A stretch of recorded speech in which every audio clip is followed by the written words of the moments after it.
Good evening, good evening, good evening. Welcome to the Cunning Plan. Uh, Welcome to the Cunning Plan.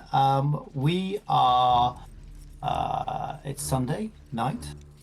It's 7 o'clock. I'm just waiting for all the visuals to come through to make sure that we're all up and running. So, last week on the Cunning Plan, we had a adventure. We met our adventurers, the three. We're going to have a bit more information about that in a second. Is that not working, Val? What?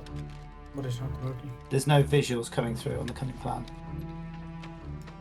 Oh wait. Is that... Yeah. Oh, there we go. There you go. Audio was coming. Audio was coming through. No visuals. Ah, there we go. There we go. Okay, we can see. Oh, just 1 second. Yeah. Okay, start watching. That's all right. Okay. So sorry about those. We'll get used to technical stuff as we go along. Last week, I hope you enjoyed the adventure so far.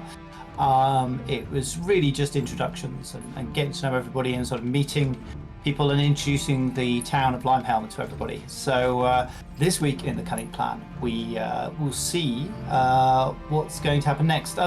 Any of you want to give us a sort of synopsis of what happened last week?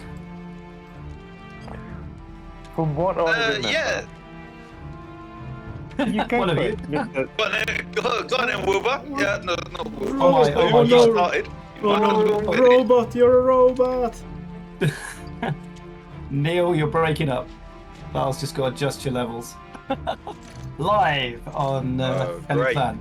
There we go, Oh, that's better. Yeah. Okay. I don't know what that was. We good? Yeah, that's good. Yeah. Go on then, Neil. So last week, the three adventurers, Mr. Oom, Icono Sunset, and Wilbur the Fish Whisperer, ended up in the Naturin Nilbog Hotel in Limehelm, where we helped Fentwhistle, the owner, remove some pigeons from his loft. From the upper floor of the hotel. We were then told about the Helm Run, which is caves underneath the city where you run through the caves wearing a helmet, run as fast as you can. Lots of people get injured. Okay, Neil, can I stop you there? And was 'Cause You are a semi-robot at the moment. Yeah, I Can you hear would, us now? I would join Yeah. the Discord again. you're getting a lot of lagging there, mate. Sorry about this, folks. okay. There you go. Yeah, you're doing really well. So there was. Yeah, the I Helm can Run. hear you. Oh, okay, there you go. Yeah, you were lagging loads, so I don't know what happened there. There was the Helm Run underneath the underneath the caves. Matt, do you want to carry on for us? Strange. Yeah. Right, yeah. There's some run. Lime run. I thought it was something to do with fruit, but it is to do with running blindfold through a cavern. We tried to work out what it was. We tried to sneak in, but we couldn't. And so we gave up on that idea. We gave in our application to the mayor's mansion. Yeah. And For the we lime did run. notice that there was a lot of pretentious tea shops with rich couples looking far too engaged with each other to be married. We met Captain Maxwell or Sergeant Yep. Maxwell or Captain Maxwell. Captain Maxwell. So, and that's as much as I can remember. Mm-hmm. Yep, and Captain Maxwell came and saw you. There was the you went back to the pub, didn't you? Yes. And on Oh, returning to the pub, you there was some darts thrown and some music played badly and then better. And then dancing badly. Dancing Only. badly. Yeah, getting worse. And finally, there was an invitation by Captain Maxwell at the end of the night to sort out a little problem that he had with the caves under Limehelm. There was also a groupie that was trying to buy himself into Mr. Iconic's underpants, I believe. There was, and also I think Iconic met a friend or an ex. No, he wasn't a bandmate, but he was somebody from the band Iconic ended up in, or started. That's right. Sorry. Yeah.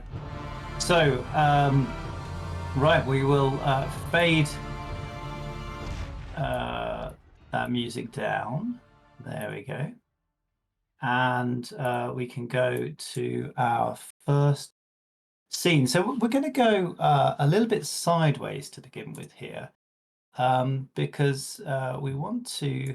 Here we go. We want to introduce the characters because we got some feedback. Thank you to all the listeners who gave us feedback. Obviously, we're new to this. You can probably tell by the amazing work that we've been doing so far. I say that with a big bit of sarcasm. But we got some really good feedback from listeners that said they didn't really know who the characters were. So what we're going to do is we're going to have a bit of a rollback to when these characters arrive in Limehelm itself before the festival. What we do is we find ourselves. Let me just cue up some music here. We find ourselves in the gatehouse outside of Limehelm, or just at the gates of Limehelm, and there these guys have all been lining up, not together because they didn't know each other at this, but lining up to get interviewed before entering Limehelm. They've all entered by different means. Obviously, Wilbur has probably come by the sea. I should think Econo and his manager have travelled by cart in a caravan, and Mr. has probably come another way by cart into the thing. So there we go. There we go. How's that? So, if I'm already there. Yeah, let's start off with Wilbur. So, Wilbur, you walk into the yard, and the guard looks up at you and keeps looking up because you are a huge bugbear.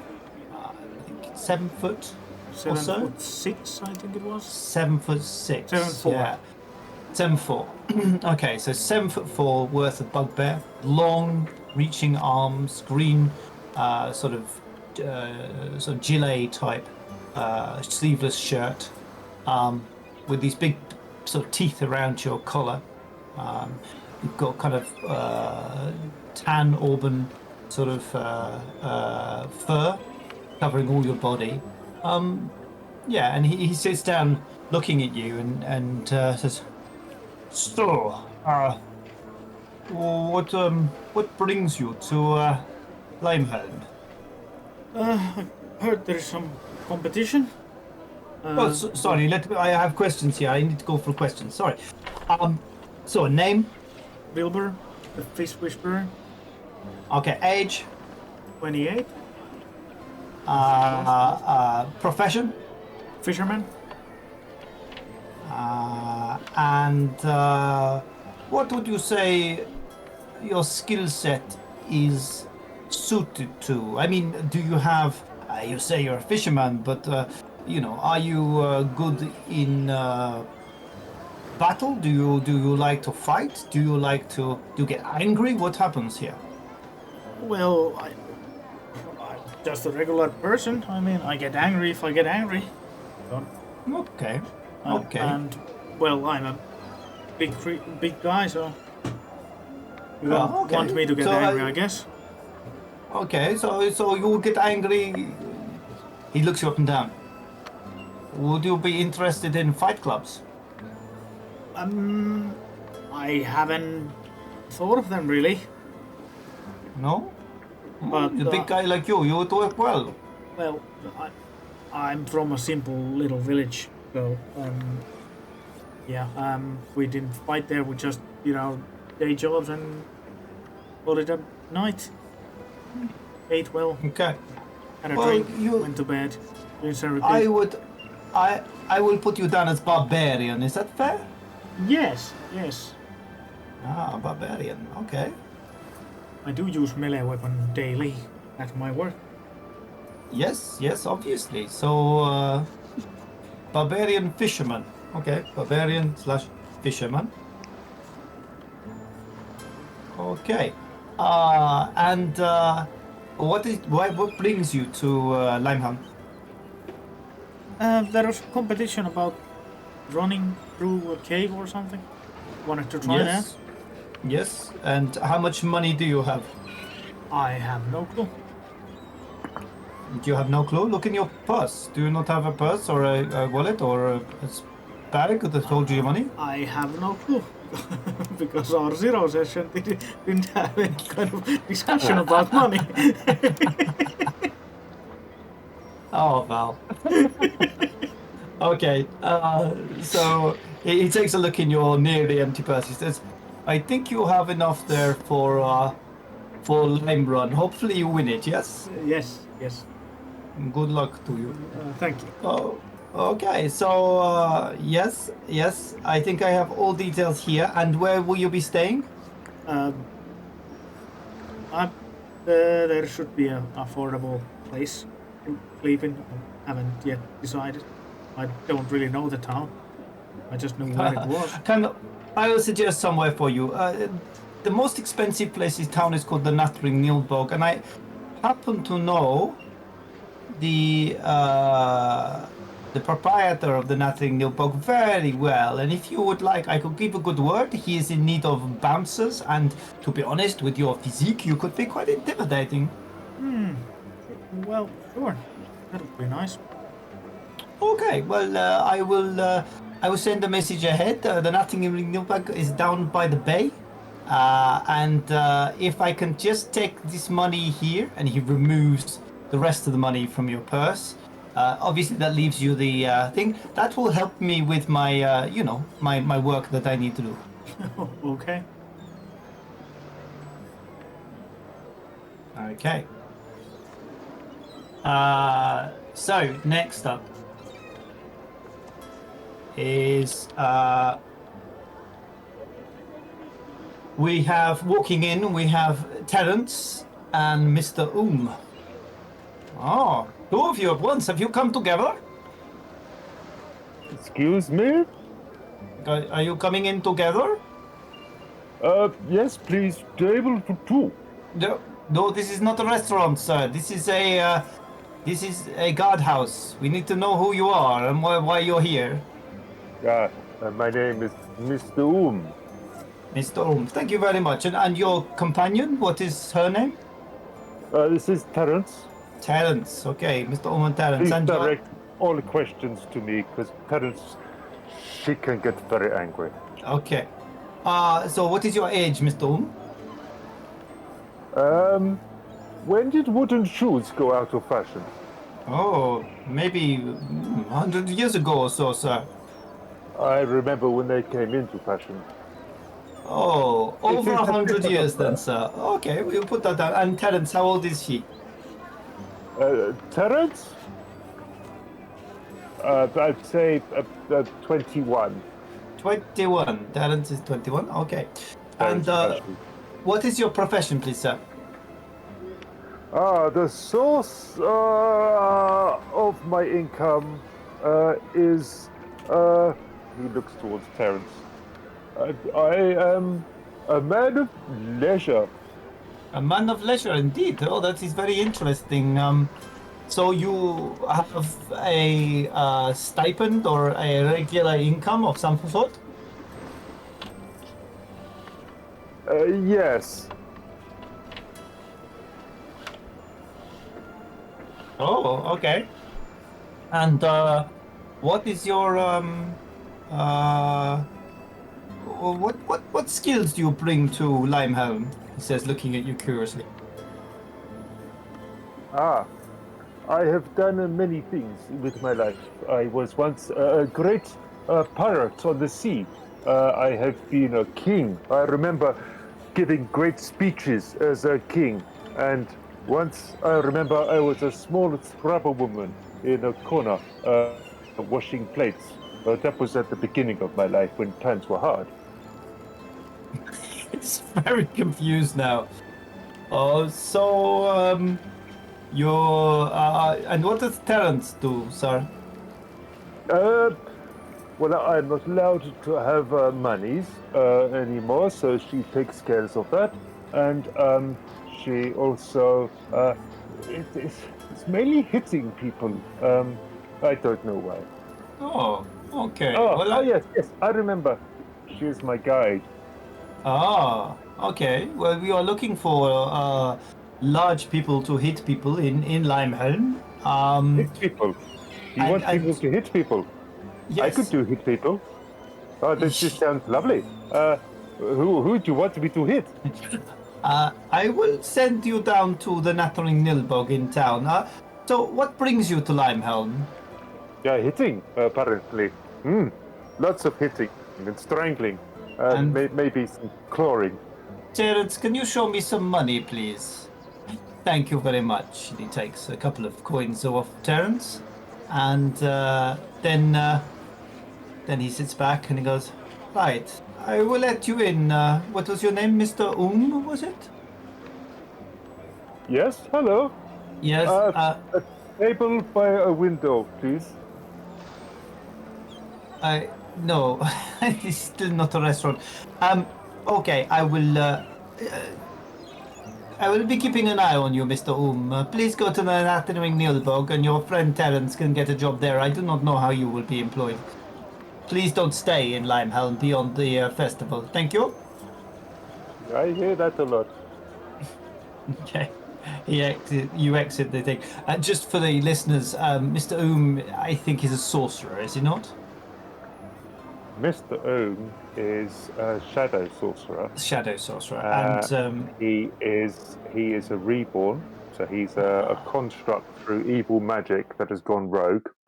And his background is he's a haunted one, which is someone who has had terrible trauma in their life, and people would just have to look on them to feel sympathy and want to shelter them and nestle them. So that's where he's kind of exploiting poor what's his name? So Terence, yeah. Oh, she's so stupid. And Neil plays Terence, but unfortunately Neil is having computer issues. How's it going now, Neil? Have you got it up and running? I'm hoping so. I've disconnected everything from my internet apart from a laptop. Gone wrong in it. Okay. We're still getting a little bit of robot voice, but hopefully that will calm down as we go on. So, Neil, can you introduce your character? So, entering the gatehouse and meeting our illustrious guard is two characters. One is called, one is a satyr. I didn't explain what Mr. Looked like. So Mr. is tall and skinny. He's grey in sort of grey pink. Would you say, Matt, in skin colour? I would say he looks like someone who is very, very old. Yes. He's bald. He's drawn. He's very thin, but also quite tall. Yeah. And he's dressed in what was once man about town come casual gentleman, but probably from 100 or so years ago. So they're now faded, a bit moth-eaten, and quite out of date. Right. Yep. And Terence is quite a formidable figure. She's a fighter. She's not particularly feminine. She's quite a masculine character, non-gender, gender-neutral character. And Neil plays her. She's very quiet at the moment. I'm sure she'll start speaking up at some point. But that's those two characters. Now, entering as they leave, the two new characters that come in. We've got a satyr, or satire, as we might call him. He is quite short. Is that right, Neil? Yeah, 5 foot. 5 foot.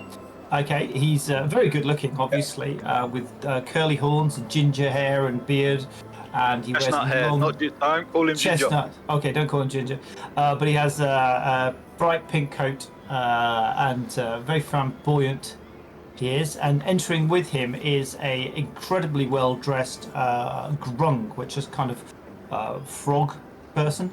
And he is, and the two of them enter, and oh, hello, interesting characters. I can see you're ready for the festival, and your names, please.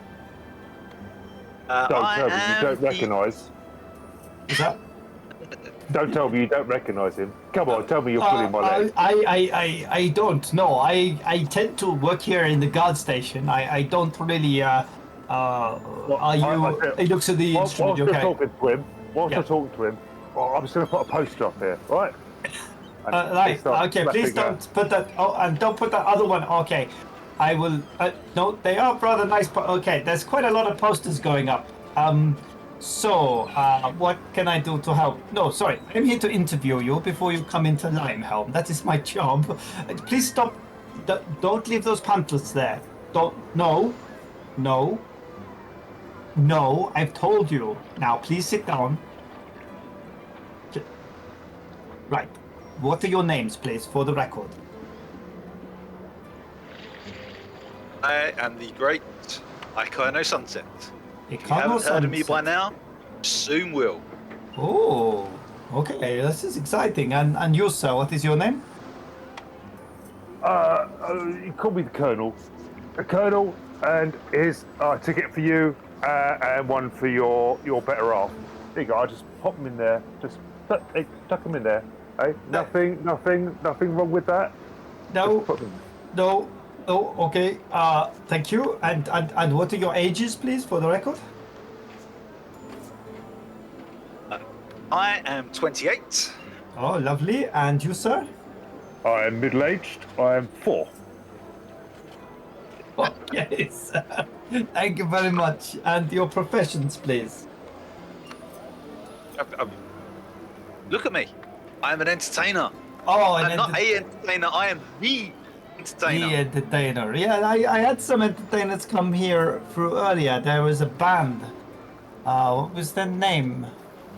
The Wide Band or something. I don't remember. But they were nice. They were they told me they were the entertainer. So, you know, I'm not here to judge. But you're a bard, I take it. So I am indeed.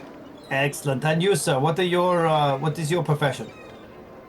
Well, I'm agent to the stars, obviously. If the gods had my number, they'd be contacting me. I can tell you. Excellent. Agent to the stars and gods if they knew you. Yeah, okay, I can see that. And what brings you to Limehelm, if you don't mind me asking? I think we were invited. A popular demand, I think you'd call it. Screaming children shouting his name. You must have heard them. Sorry, you got invited by screaming children. Maybe their mothers. It's the ladies that do the screaming. Sorry, ladies screaming brings you to Limehelm. Older ladies. We but are playing ladies. at the Natter in Nilbog. Oh, you're going to Nattering Nilbog. That is my favorite pub, although I don't get in there very often because obviously it is quite expensive. Yes? Oh, well, only the best for me. What do you mean expensive? Oh, well, I looked it up. It said budget accommodation. I'm sure it's budget. okay. Oh, yeah. Bugger. All right. Well, this is very interesting. So you are going to Nattering Nilbog. Obviously, you are getting paid. Go to Nattering Nilbog. This is very good. And yes, so have a lovely time. Welcome to Limehelm. Thank you for the ticket. Thank you. I will bring the wife. It's very kind of you. I've got his stapler. I've noticed, yeah. So, yes, the Nattering Nilbog. So we join our heroes after that brief introduction. Hopefully that was brief enough. It's quite long. But, back in the Nattering Nilbog. So let me take us back there. Where are we? There we go. We'll go back in the pub. There we go. So we're going to obviously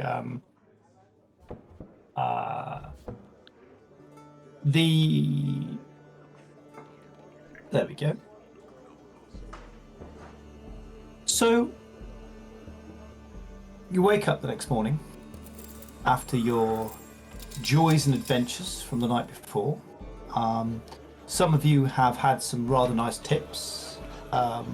Some of you lost quite a lot of money playing darts.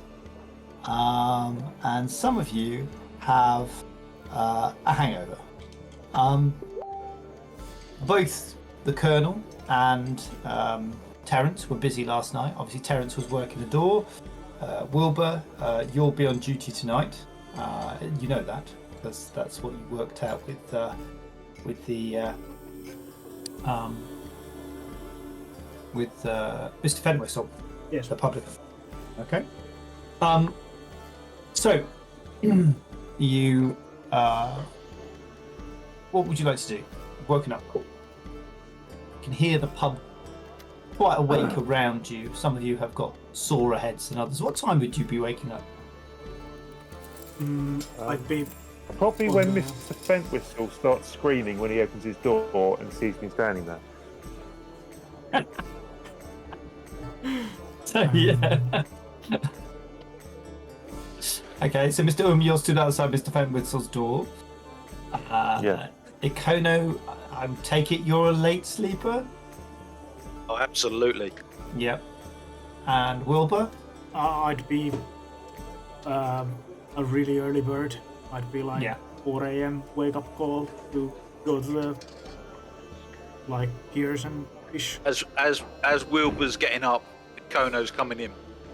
That sort of relationship, I think. Yeah. So Ikono, you come back in. So can you roll me a it would be a persuasion check, please.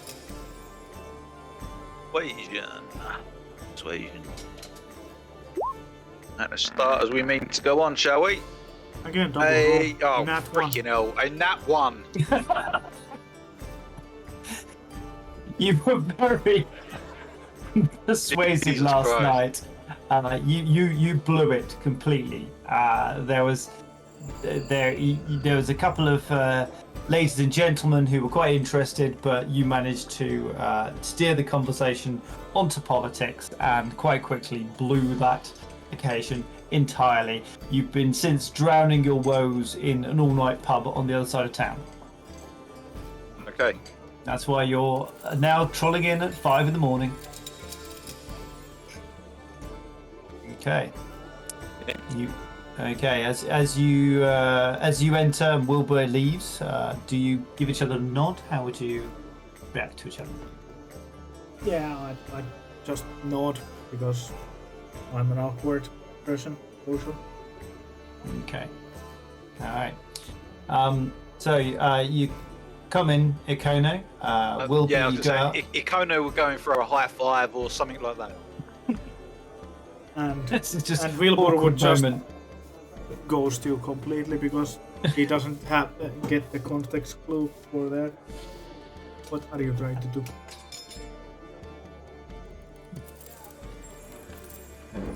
On state, Ikono will just shrug his go to bed.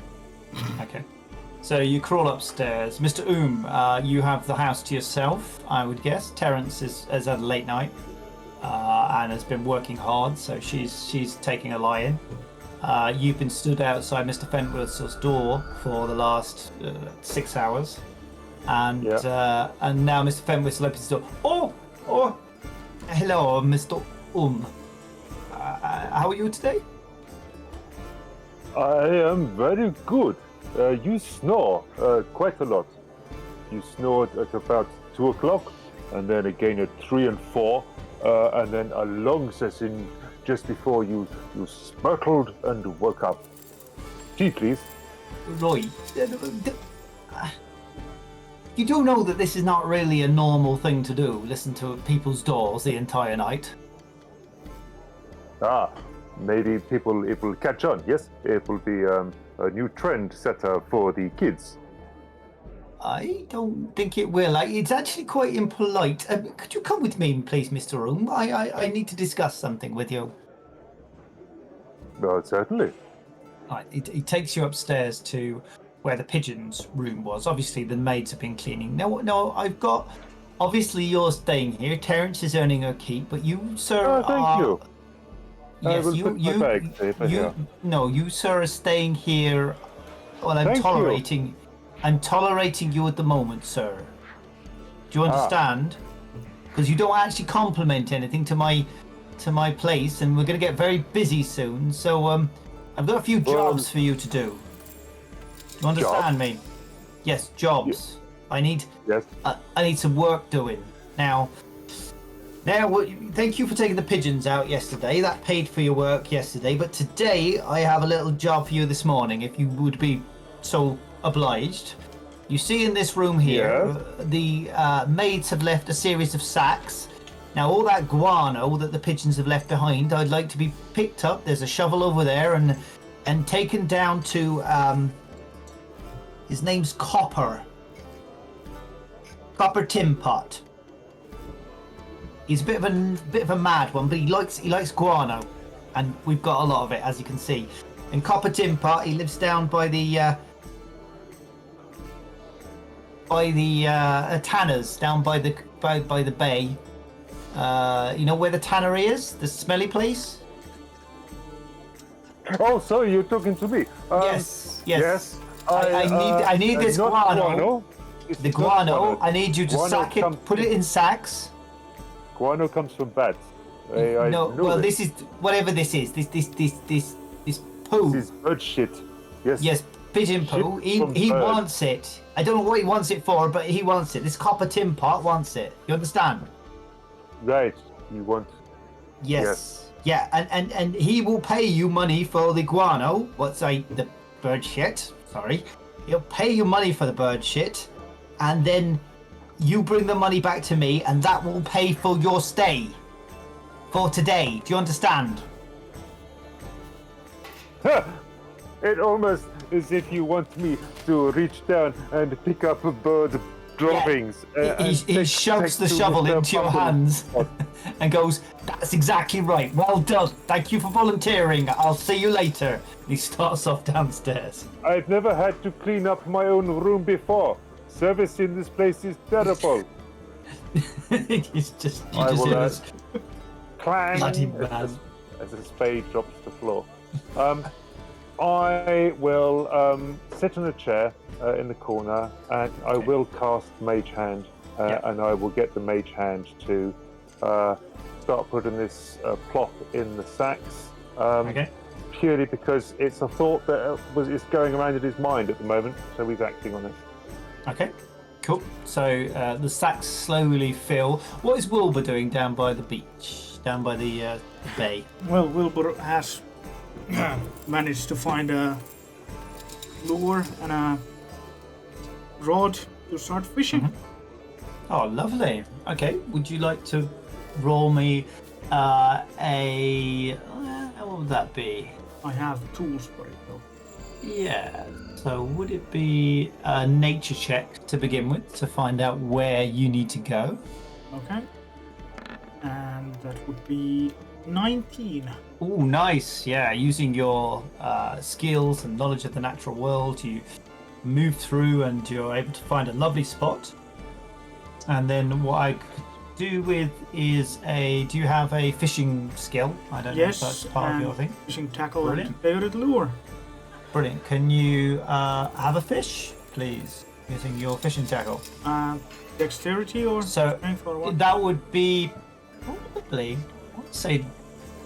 I'd say it would be wisdom, because I always find fishing is a bit more kind of like waiting for the right moment to hook, if that makes sense. Okay. Wait. You first try, you miss the chance. Except it's 18. Oh, it's 18. Advantage. Oh, you have advantage. Oh, with your harvest the water. Fantastic. Yeah, with 18, yeah, you start reeling in a lovely fish. Can you make a acrobatics check, please? Oh no, sleight of hand, please. Sleight of hand. Sleight of hand. That would be with how a well you. Okay, six. it's struggling with it initially. It seems the lure hasn't caught entirely. And can you make another roll for me, please? Sleight of hand, please. Okay. As you're just trying to get it to 21. catch. 21, yeah. Now it's caught, and you can start hauling it in. This fish is quite big, so the first pull you got, the fish kind of clamped on. The second pull you got, you just clamp right down on it as the village starts to wake up around you. Okay, and as you're clamping around it, there's a couple of blokes come over. Oh, you look like you got one there. Oh, that's a big one. That looks like a 2 pound, no, 10 pounder. That looks like a 10 pounder. No, more. What do you want? And can you make an athletics roll, please? Athletics. As you start to pull it in. Ooh, 10. 10. Okay, I'm gonna roll. And you can feel it. It's not going anywhere. It's thrashing from side to side. It's going one way and then it cuts back to the other way. It's right on the end of the line, as you feel the lure has caught nice and properly, but it's really straining. Can you make another athletic? Oh, that's got to be more than 20 pounds there. It's a big fish. That is.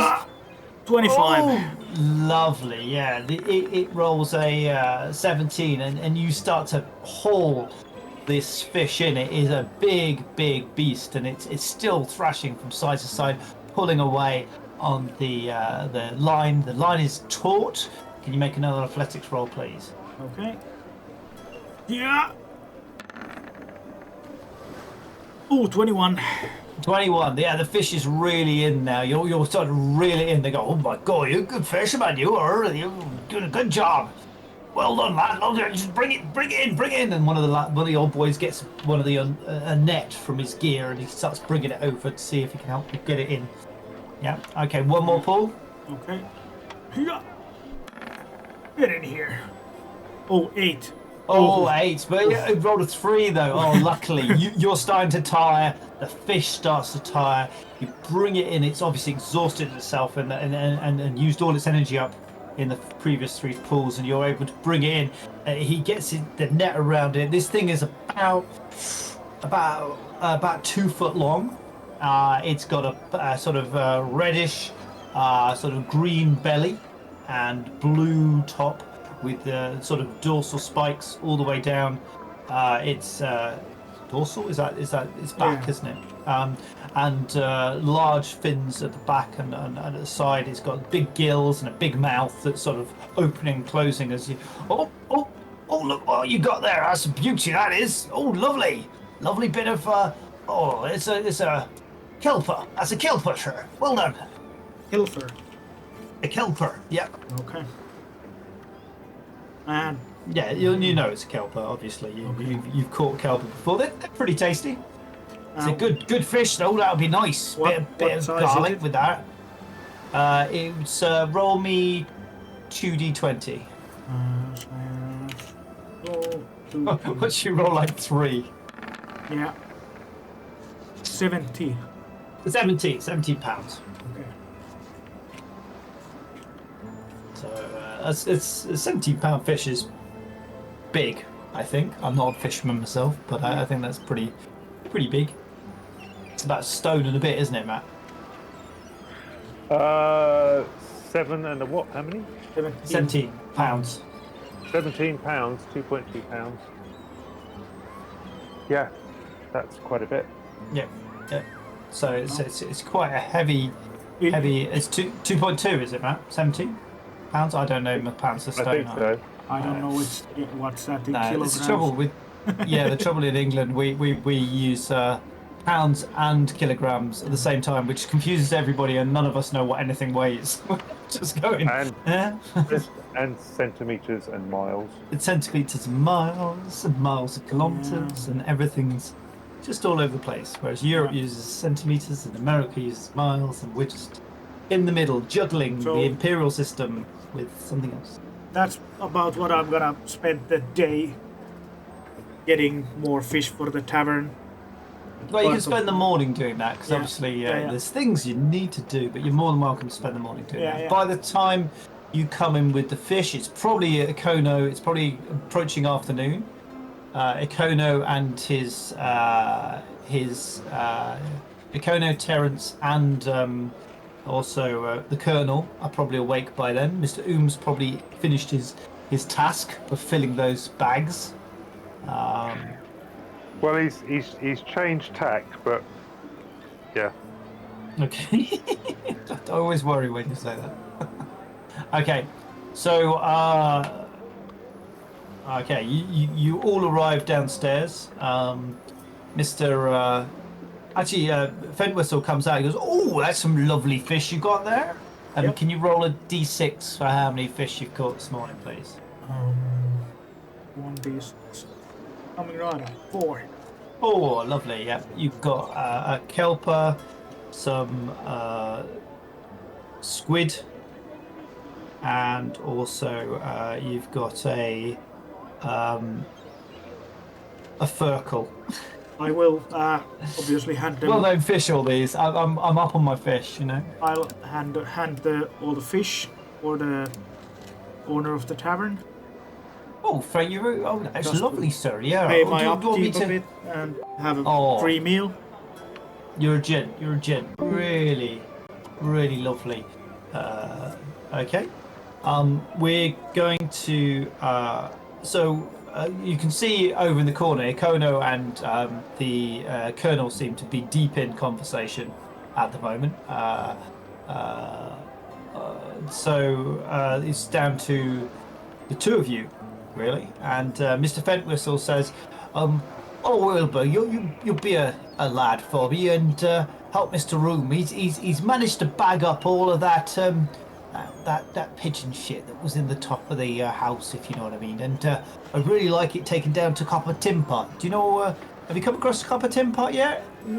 I don't recall. Well, No. he's a bit of an odd sort, but he's harmless enough. He lives down by the tannery. Yeah, he needs to, down by the bay. You know where you don't go for fishing. Oh. Yeah, because it's not good because of all the kind of urine and stuff that comes off of the tannery. Yeah. I think I So- smelled the place. Yes, yeah. You don't want to spend too much time smelling it, but yeah, I mean, I'd appreciate it if you could go down and drop this off with Copper Tin Pot. Sure. And with that, all the plates in the room and the glasses jangle and jump as there's a huge boom right outside the tavern. As 1 metric ton of bird poo lands directly below the window to one of the top rooms. Right. Is it bagged up or is it all still just loose? It's loose, but then a few seconds later, as I imagine Mr. Fentwhistle was looking out of his window in shock, Mr. Room will come down the stairs. What have you done, Mr. Room? Yeah, I have it all in hands. Do not worry. How you say, pay my way. Yes?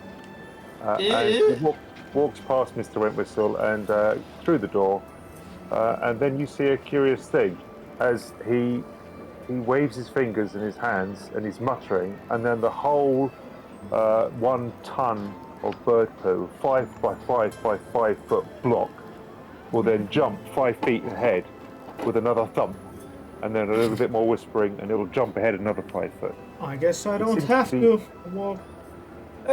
Yeah, but can you Going keep the an wrong eye- way. Can you get?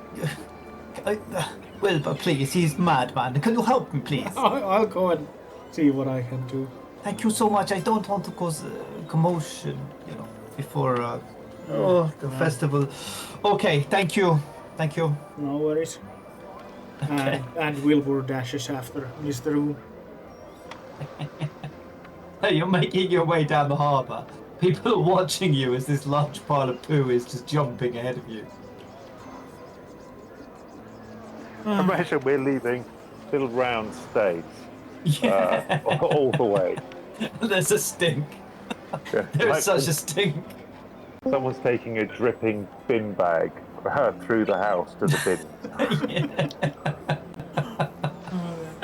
Yeah, it's definitely causing a little bit of upset on the in the midday thing. Oh, watch out! Oh, right, watch out there! Right, oh, what the hell is that? They're not used to I'm seeing. sorry, I'm working for Mr. Bristlebrush at the inn. He was It's his a Bristol charge. Bush. Who's that? I don't know. Yeah, there's lots of people watching you go past.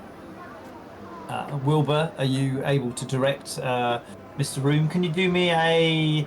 It would be probably a survival check just to find out if you get lost. Okay.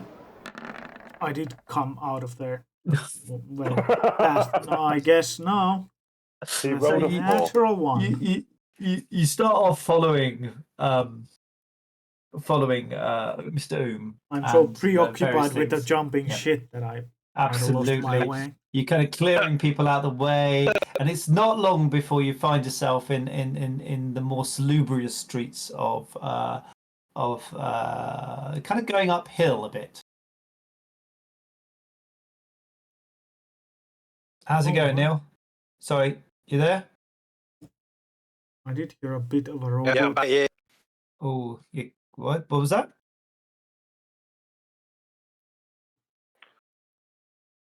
You need to go. Can Yeah. you hear me? Yes. me. You can hear you. Yeah, you keep jumping in and out. Good. There you go. Right, Okay. hopefully I'm back. Okay, well, these two are carrying on up the hill, and as they carry on up the hill, you start noticing that there's kind of it's looking a little bit kind of posher, really. Oh. There's kind of you look up after you're sort of moving people away. You're so focused on things in front of you that you don't really notice what's going on or where you are exactly. You've kind of moved from the bay, and now you've moved up the hill, and you've kind of left Mr. in charge of the direction of this thing. And as the kind of pounding, thump, thump, thump, and you're out of the way, and running ahead of it and trying to stop people from getting in the way. You suddenly look up, and there, all around you, is the people just sit looking at you. Oh. I'll be like, is this the way to the tannery? The tannery. Yes. The tannery. No, it's such a barbaric place. Oh What gosh. are you doing with that pile of poo? Well, And that's some of the going guards to are taking interest. that's going to the tannery. I guess we took a wrong turn. Excuse me. And- There's a guy who looks like a street sweeper. He's wandering along, and he kind of looks at you and goes, "Here, can I help you?" What's the most direct route to the tannery? Oh, you don't want to go this way. This is up into town. You're heading towards the town hall here. Oh, I'll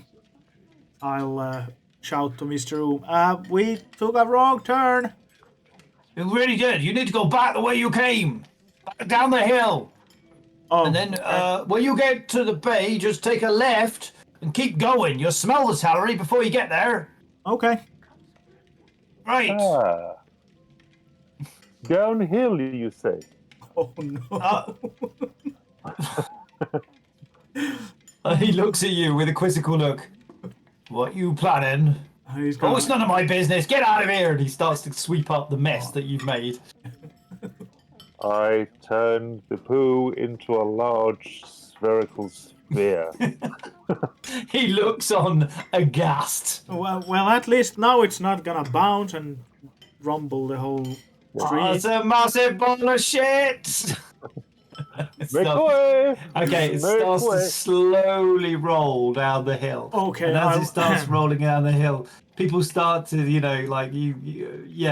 notice people start to you start spreading panic before it. I'll take Mr. Oom and carry him on my shoulders.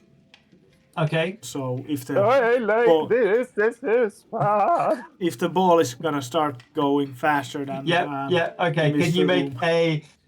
Can you make a? I've got a 60-foot range on it, and when it gets where it's going to cause huge amount of problems for me to pick it up again, like going into a shop. Okay, I Mr. will convert it. Can you roll a d20 for me, Mr. Oom? Right. D20. Just in case if the ball is gonna Just to start see how steep the rolling. hill is. Oh no. Yeah, the hill's pretty Oh, steep at this Oh point. no. So the ball takes off at a fair rate. The guy goes, you're talking to him, and he goes, I think you should catch that. Oh shit! And I'll snatch Mr. Room and start fucking running.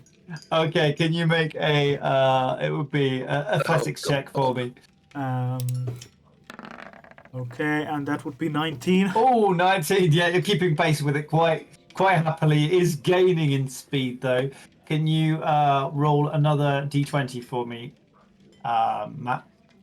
Look at it go! It is such speeds. I'm There's yelling. people ahead of it that are Slow just it! diving out of the way. Can you slow it down? Oh yeah, it's leveling out a little bit, and it is slowing a little bit. But people it's slowing because it's hitting things. It goes past God. tables, chairs, smash. I'm crash. going to cast it back into into a splat again. Okay. Mr. Wilbur, could you take these chairs and this rather bent table back to that gentleman over there, please? And I'll carry on the pumping. The man standing there. I need a bound. There are two guys The carrying. man stole my chair and table. Guys There he carrying a pane is. of glass across the street. No, Yeah. no, we didn't steal anything. Oh, Just, they took the table and chair. Look, my table and chair. What have you done to it? I'm returning these to you. I believe these are yours. I am. Yes, I don't want to know. You can believe what you have done. I haven't done I will anything. wander over. I was just running. Okay, you're walking over. Ah, gentlemen's, please. How about this? I could leave this 1 ton of bird poops outside your restaurant, or I can move it along my way.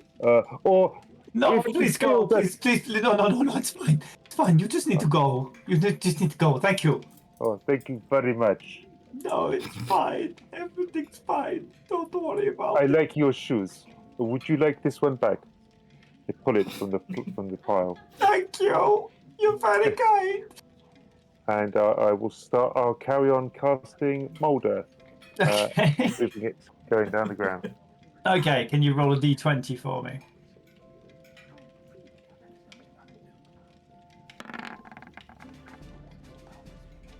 $17. 17. Oh, you mold it into a perfect thing right at the top of a rather steep hill. Can you make an athletics check for me, Wilbur? As you stride forward, what do you do? That would be 20. Oh, yeah. You push forward again, seeing him make another circle. Make it back into the cube! Make it into the cube! This is good training for Helm Run, yes? Yes, except I can see. Oh wait, don't Ah, here you blindfold go. me. No! It's just like it. Left it. No, my left. I can't see! Mr. Oom's now got his hands over your eyes as you're careering down the road. No. We have an umbrella. Okay. No. Can you make a it would be a yeah, can you make a it would be acrobatics check, please. As you Okay. hit into a table and chairs as you blindly run That would forward. be 16. You stumble, but you're back on your feet again, and Mr. Oom's still got his hands over your eyes. Yeah. This is fun, yes? No, don't blindfold me. I'd like to see where I'm running. Oh, certainly. If 1 minute, let me stop this poop, and then we can rest. Roll a d20 for me. I've rolled a 12. Yeah, well, while you've been talking, the poop has moved forward sort of 31 feet ahead of you. and is picking up pace even faster. Oh shit. Hey, get into a fucking square before it goes out There's of a big control. square. I will turn it into a plot then. Okay. There's a plot that scatters in front of you. Yeah. Oh no. There's a couple of children standing there. They're just covered in poo. They were Hey, playing soccer in the You, middle of that's not yours. You give it back. Woman, that shit pull doesn't from your child. He's that shit steal. doesn't belong to you. give me back my shit. I do not think this child give a shit. The lady comes over. I get to report you to the authorities. Lady, let me convince you not to. I'm First already of all- having a shitty day. I have had a terrible life. And I just wish that someone could give me breaks. Yes? Can you make a persuasion check? Look please? into my eyes. Well, She- what I'm doing Okay, is do you have a spell? I'm or- calling. Yeah. No, I'm calling on my background, which is of a haunted one. Yes. And what does she have to And, do? I put it on my. Right, I'm just trying to find the little note I made. Okay. No, can't find it. In the haunted one, oh, there it is. God, that's tiny. Right. Okay. Haunted one. Harrowing. You are haunted by something so terrible that you dare not speak it. Blah blah blah blah blah blah blah. Something you music, get. Yeah, the music starts. She stares into your arms. Arms. Shit, I have had a terrible life, a tragedy. Everyone left me. I don't know. Terrible people did terrible things to me, but I am trying to make amends and earn a living as a poop carrier, apparently. So, please, woman, have cast your caring eye upon this tortured and wretched soul. Okay. And Can boy, you make you it- make that dress look nice. Can you make a Yeah. persuasion check, please? Yeah. I'll give you advantage on this because of your background. Persuasion check. Let's have a look. If I go down to my persuasion, I have rolled 23. Oh, nice. Yeah, she goes, "Oh, you poor dear old man. I'm sure you have." If my hands were not so papery thin, I would pick it off your young child's face, but I feel I would hurt him. Oh, Maybe you could scrape the poo off and put it in my I will. fire. I will. And she just dusts it off of the. It's quite dry, so she just dusts the poo off of the children, and then says, "Please, sir, It be is, careful in it is- future." I will. The poo is good for acne. He will have lots of it by tomorrow. And when she's left, I will Yeah. ask someone else where the tannery is, and Mr. Yeah. Copperpot, Mr. Copper Tin Pot. They point you down. You're now down at the quayside again, and they point you a bit further down on the right-hand side. And obviously, all you can smell is bird poo at the moment. But if you could smell the tannery, it's obviously a bit further down. Wilbur, Yes, shall we? yes, let's go. You wanna walk this time or? I will walk. I will look into getting saddle made. Yes. Yes. Okay, you make your way down the coast, and you now the sea. You can hear it right next to you. The lady gets about 20 feet away from you and just shakes her head and kind of goes,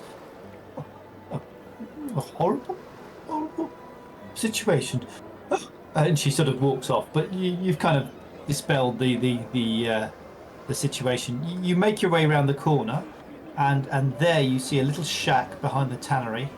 And from the top of the shack, you can see there's several chimneys that are popping out, and out of each of the chimneys, a different coloured smoke is coming out, and then you can see that there seem to be some sort of some kind of barrels that are strapped on the side with tubes coming out of the barrels, pipes coming out of the barrels. They're going into the hut. Probably about 7 or 8 barrels on the outside, all with pipes going into the hut itself. Yeah. Okay, Wilbur is gonna cup his hands around his mouth and shout, "Shit delivery!" You hear a voice. Oh, right. Oh, yep. Where do you want this over. shit? Well, you can bring it round the back, please. That'd be great. Okay. And you see stepping out from the shop, there's a very, very, very short gnome, probably about 2 foot tall. He's got sort of crazy black, sort of curly hair that comes out like a big sort of spike on the top of his head. There's not a lot of it because a lot of it seems to have been burned off on both sides. So it's this big sort of question mark that goes up above his head. Long, pointy ears, and this big set of goggles, and what looks like a load of kind of sort of smoke or dirty marks all up his face. He's wearing a big sort of apron, looks like it's hardened leather of some kind, and he's got these big pair of gloves on. Well, they're big for him. No, I mean, they barely fit on your finger, Wilbur, but they're big for him. He goes, Oh, must be the delivery from the. Where you come from? Sorry. Nattering, whatever. Oh, Nilbog. Yeah. Okay. Yeah. Okay. Can you put the poo over there, please? and he points to like a large vat that you see to the side of the hut. Okay. Just get it into the vat, if that's all right. Yeah, it should be doable. Mr. Rom's going to be standing a little way back, and he's not gone into the place, and Right. he's standing very still and looking extremely suspicious. Can you move it? I mean, is it movable? Yeah, I well, take it you carried it down here. He says, He's looking at you. He's looking you up and down there because you don't seem to have any poo on you. it was that other guy there who moved it. I didn't basically do anything. Oh, right. Okay. So- Well, it's very. Right, okay. Well, yeah. If you could put it in that vat, that'd be great. I'll tell him. Oh, Hello, Mr. Room, Hello. wake up. who are you? Oh, my name's Copper Timpart. No, what are you? I'm a gnome. He smells these things. I recognize it. What's... Oh, come. Shh. I can't tell you out here. Put that stuff in the vat. Come inside. I'll show you. I'll do a quick into the vat, and I'll take Wow, a that few was steps very forward, impressive. and I'll be looking through the gaps. What do you do here? Well, okay, you have to keep this very quiet, right?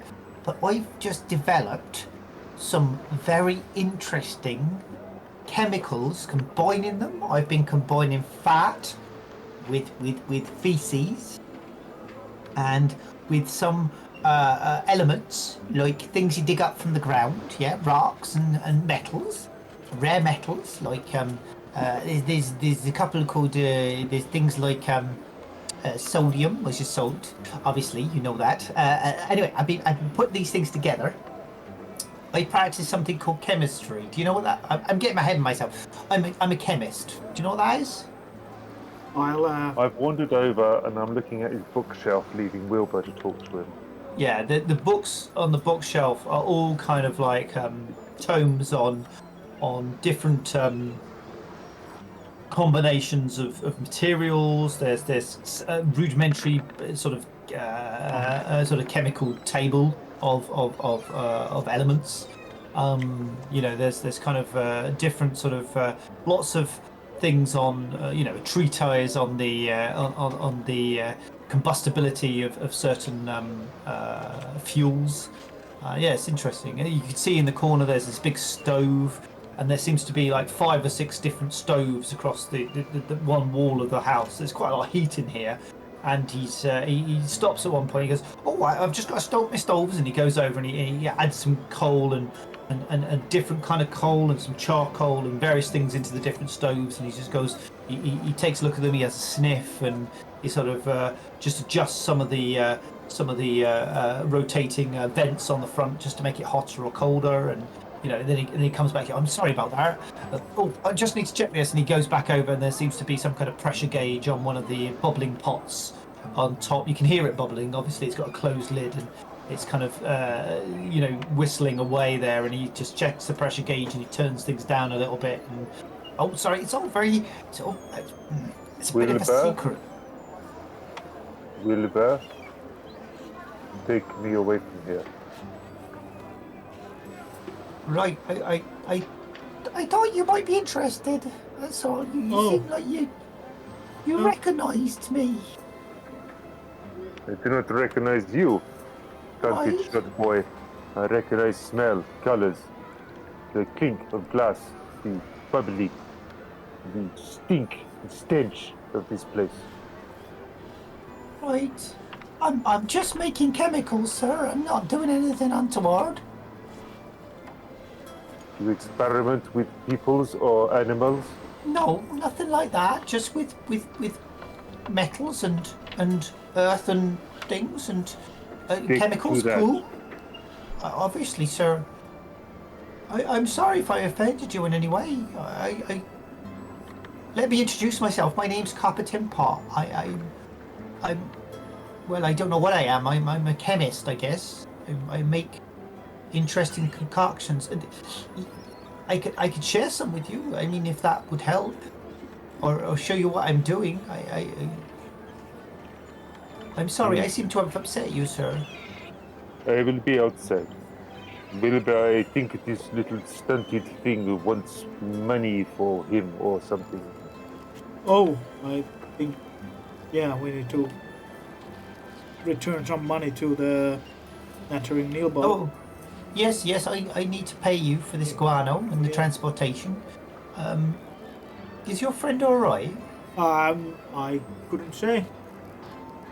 I just met him yesterday for the first time. Oh. He's a peculiar one. Yes, that he seems to recognise the smells and the and some of the instruments. I saw him looking at that pipe over there and some of the some of my clamps and things. He looked quite traumatized. Well, I need to investigate on that Yes. later. Oh, please, if there's anything I can do to make up for the fact that I've upset him, please come back and I'll try and help you however I can. I mean, I have some quite interesting chemicals that might be useful for you, but maybe another time would be better. Yeah, yes. I've just gotta go and change, and he just goes back to his things. Sorry about this.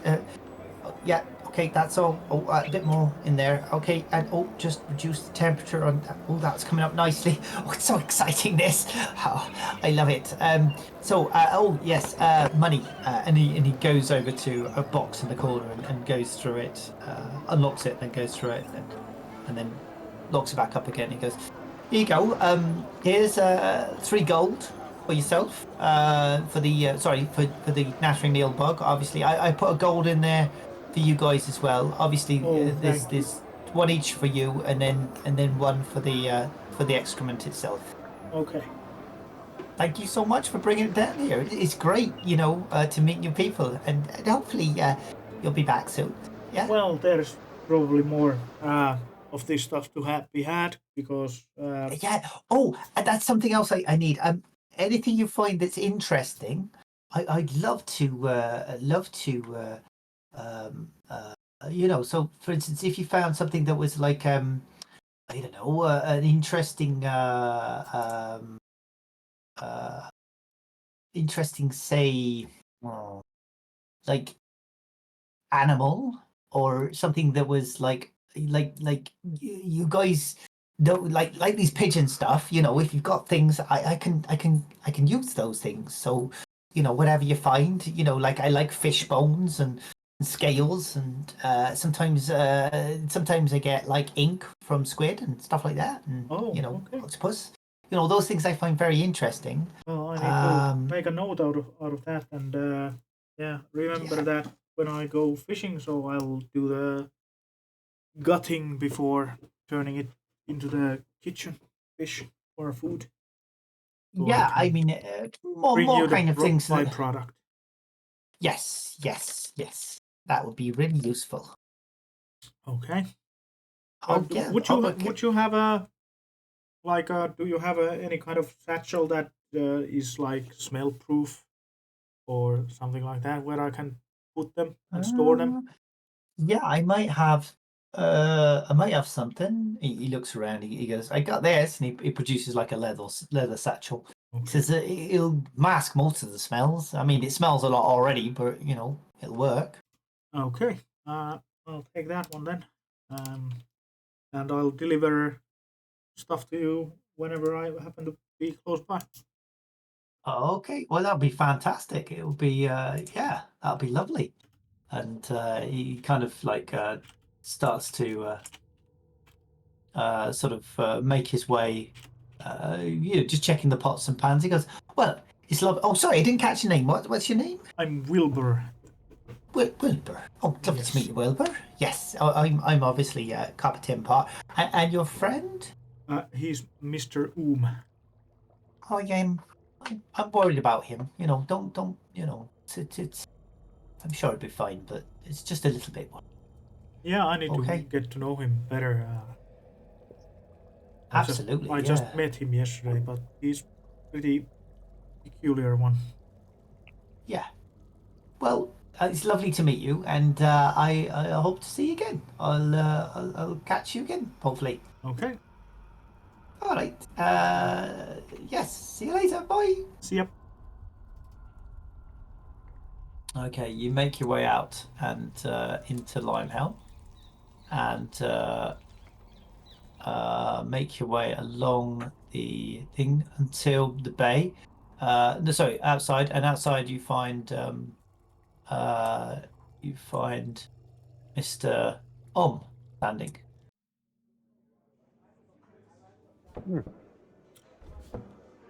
I know you. Hello. Um, if you don't mind me asking, what you left the place like you were scared of it or something? My room has pigeons in it. Let's go back and see if they've got. Okay. Here's one gold for you as well. Ah, good. Thank you. Just don't lose it. I put it into a pocket and you instantly hear a chink, chink, chink. Oh. I'll look around on the ground if it dropped on the ground. Yeah. Oh. Oh. Wow. Terence sorts out things. Let's give it to the Terence lady. Okay, so Wilbur is picking up the gold and for the safekeeping for a while. Yep. You wander back along the bay, and then you finally arrive back at the pub. It's lunchtime now. It's quite busy. Mr. Fedwhistle is bustling around. He's shouting to Maisie and Daisy, the ladies that work there, the maids, and yeah, it's all kind of kicking off. Ikono, you'll be awake by now, and so will the Colonel, and probably also Terence. Why do you two smell like shit? Well, we had a shit job to do. And that being said, Wilbur just continues to go towards the back door and outside and wash himself up a bit on a rainwater barrel.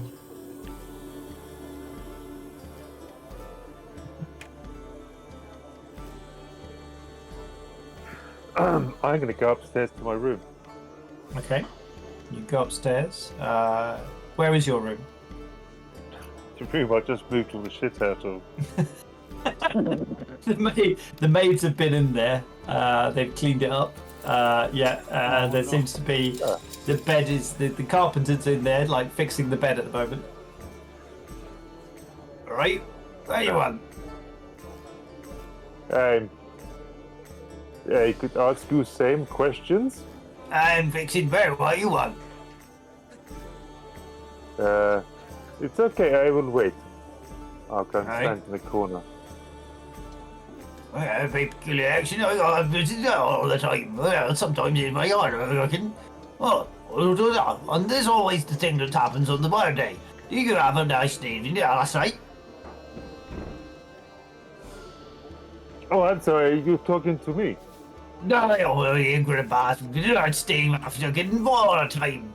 When this carries on for a while, this carpenter's kind of measuring and banging and sort of crashing around. All the finery has been stripped out of this room. It's had a thorough scrub down by the maids. I will help the gentleman if I can using Mage Hand.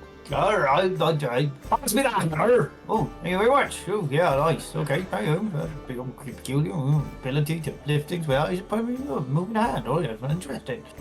Right. Okay, you carry on working alongside the carpenter. Are you going to make any suggestions for your room? No. I'm just going to watch what he does. Well,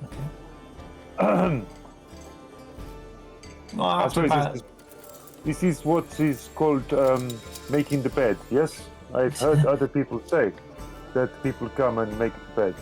I suppose. Right. I could be right. Oh. It's much longer than I assumed, but okay. okay, you end up. Meanwhile, downstairs, as Mr. Ooms having this conversation with the carpenter, you've got so Akono and Wilbur, and obviously the Colonel's there as well. Terence is there in her capacity. And Wilbur comes back inside after cleaning himself up a bit, and gives 1 gold to Terence, and that's Miss Room's gold. And then he goes and delivers the 1 gold to the barkeep. Oh, thank you for that, says Mr. Pentmouth. Good of you. Thanks for sorting that out for me. Any trouble? We kind of got lost and went to the hospital of this now. And, Oh, you didn't. Oh, Wilbur, I told you to keep him on the straight and narrow. well, it was narrow, I can tell that, when the shit ball started rolling downhill. Shit ball? What ball of shit? He's been throwing balls of shit round? No, it was the same huge blob. He morphed it somehow into a ball, and What? it started rolling down and knocked people down and things God, down. man, what are you doing? Well, Oh, you're gonna be the death of me, Wilbur. I trusted you. I was absorbed by the safety of the people. But Oh, just look, make if sure they do. Terence wasn't so good at a bloody job, I'd bloody get rid of the lot of you. Hey, what are they? No, not you, Akono. God, Mr. O'Connor, sir. You're fine. It's bloody. Oh, that Mr. he's just giving me a headache every 2 seconds. Every morning I get up, early to make breakfast and to stoke fire, and there he is standing right outside my door. He's been listening at my door all bloody night. I don't mean to complain about guests. I'd say paying guests, but he don't bloody pay for anything, does he? Terence, can't you do anything about him? I will try. I'll lock him in his. Oh, I much appreciate that. Yeah. We're just trying to get that room clear. The carpenters are up there at the moment trying to get the guest room clear. That's the Queen's suite up there. It's the King's suite wasn't damaged, but the Queen's suite is destroyed. Oh, it's awful. Awful. I don't know how we're going to get it done in time. I've only got today. Maybe you could get it cleaned up. I think the carpenter said he could get it done by tonight, and then hopefully tomorrow we can get guests in there, paying customers. That'd be good, wouldn't it? Oh. I'll make Yeah. sure. Anyway. I'll make sure Mr. Oom's locked in his room so he don't disturb you or any of the other guests. Oh, thank you. I mean, if you can keep Mr. Room in his room, that would be very good. Yeah, absolutely. Anyway, can I get you anything for lunch? Yes, please. Okay, what can I get you, sir? Well, some fish and maybe a bit of the Oh, yeah. squid. Bit of the kelper and squid we got left over. Yeah, we got Yes, 2 yes. kelper and that furkle.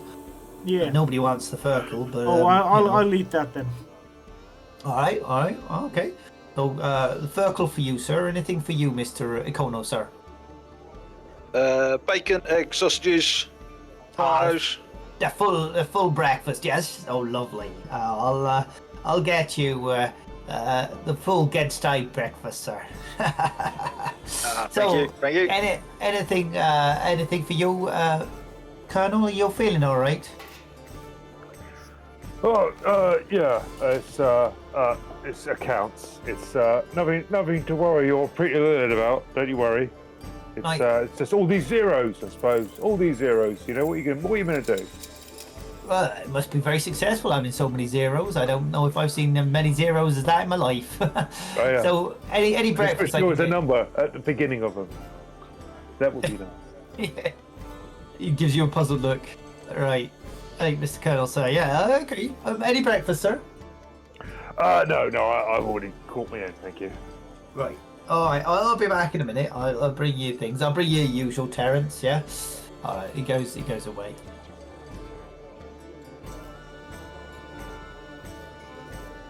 Colonel, what do you mean there's loads of zeros? I've been working my backside off. Why? Surely we've got to be doing all right, haven't we?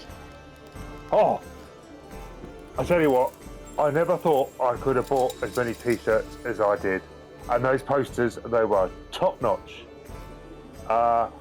You have to invest to make more money. It's branding. It's branding at the moment. Don't worry. It's just technical stuff. This is why you have people like me to deal with this. I don't want this in your pretty little head.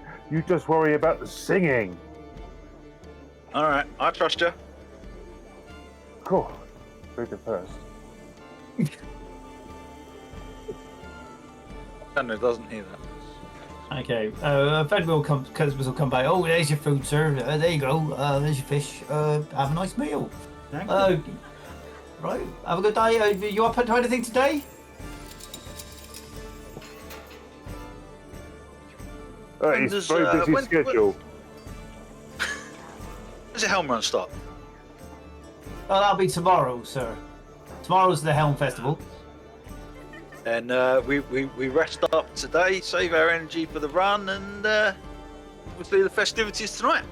Didn't we have a quest from the captain to go somewhere? Was it in the city?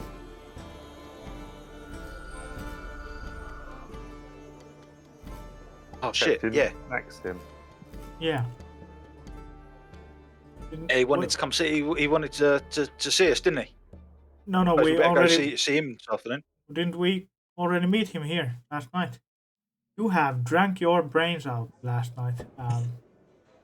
You don't even remember the conversation with the captain. Yeah, we met him, and he said come and find us the next day. No, he took It's us the to room the will side come and downstairs. gave us thing to do about clearing a cave or something, or investigating. Right, okay. I We don't, better go. We better go to the caves then. As soon as I've had my breakfast, yeah. I'm feeling a little bit more normal. Lunch. Breakfast.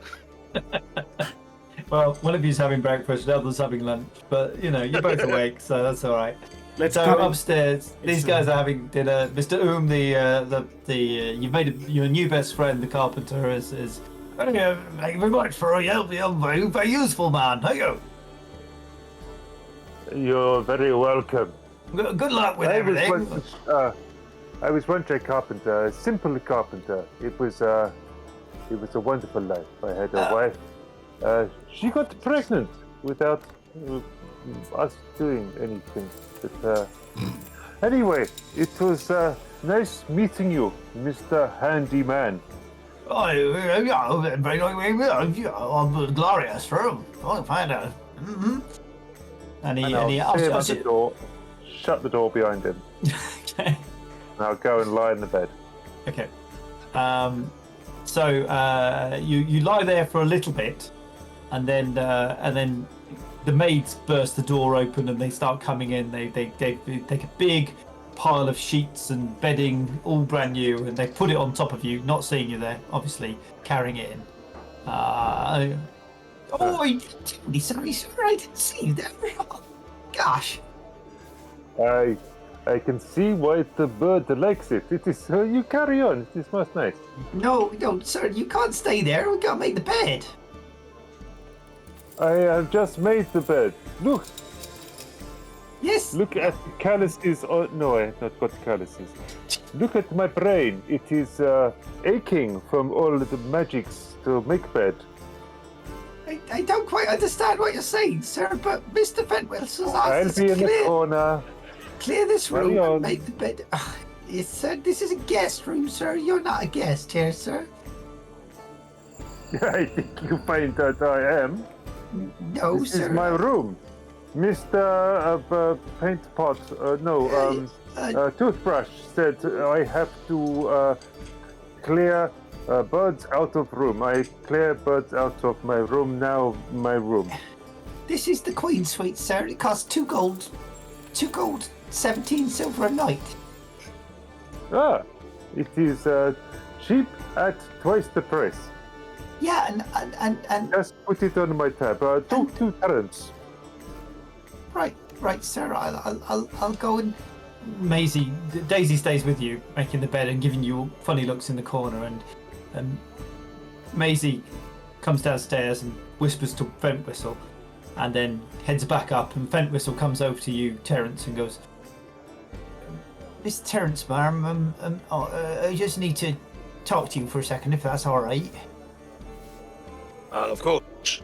Yeah, there seems to be a bit of a complication upstairs. Mr. Owen seems to think that bedroom that you cleared yesterday of the birds, he seems to think it's his room, sir. That's the Queen's Suite, sir. And unless you're willing to pay up... It's Mum. Oh, sir. You should know this. I'm sorry, I get awfully confused sometimes. It's yes, ma'am. Sorry. Yes. Okay. I'll go move him. It's fine. I appreciate Terence, that. right. Miss Terence, sir. Miss Terence, ma'am. Sorry. Oh gosh, I get so confused. It's very difficult. This whole thing. right. So you're standing there, Mr. Room, and Terence appears at the doorway. Ah, Terence. Come on. You could You're have needed downstairs. room next door. Oh, you're needed downstairs. Come on. Okay, I will. I have not even unpacked. Do I have luggage? Don't worry. Come with I'll you. sort it. We will work Yes. together. Yes, let's. See Come on. that bed? I made that. There's tea. There's tea downstairs tea. for you. Oh, thank you. I like tea. You make your way down the stairs. The maids take a one long look at each other, and that's where we're gonna go for a 5-minute break. Oh dear. Let me just stick. Should we leave you in the pub or? Nope. We'll send you camping for a bit. That'll be good. Right. There we go. Ah. I'm gonna put the coffee on then. Yeah, me Yeah, too. and Let me go and find some it. tea. Lovely, lovely. We will be back with you all in What? 5-10 minutes. Yeah. Grab a drink and see you soon. BRB.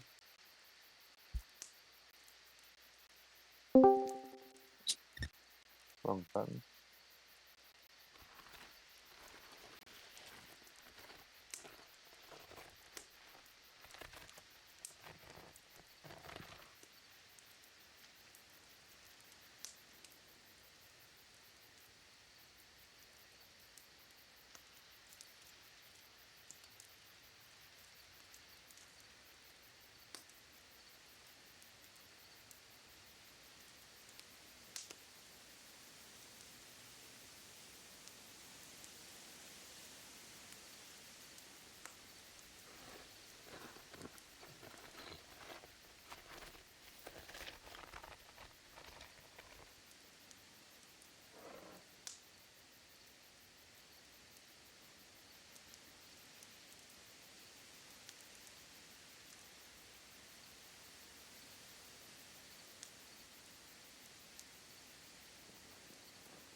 I am back.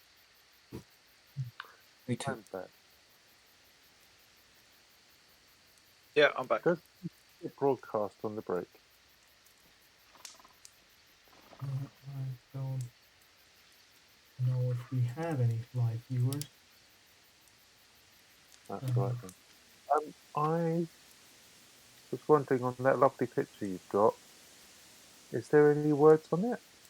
No. What's where? Back in 5 or Oh wait. Oh no, you yeah, do have. I've got one of those. I made Yeah. one for Val. He's got something to use. So what now? Yeah. God, that looks like a lot of work, Val. Well done. What Yeah. did I do now? Huh? What did I do? I just Just, saw, just I doing a just good saw job, mate. a clip of your 1,000 windows open and all the settings and shit. Yeah, he's doing a great job. Well, I It's, can't. Well, I could just move it to the other screen. The screen. Okay. There we go. Now it's on the other screen, so it's not in the screen.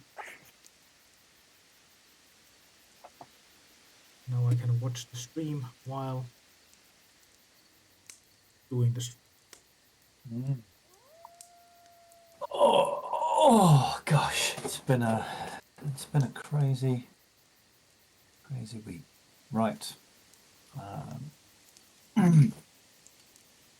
Yeah, are we still? I think we're still recording, aren't we? So everybody heard all that. So that's quite fun. Yes. Yeah, that's all entertaining. Yeah, those of you who don't know, we're a group of gamers. We all met through, I think through me, wasn't it? I knew you all individually. Yes. Mine and Neil's kids go to the same school. I met Matt through a Dungeons and Dragons group, and we hit it off straight away. And Val, I've probably known the longest.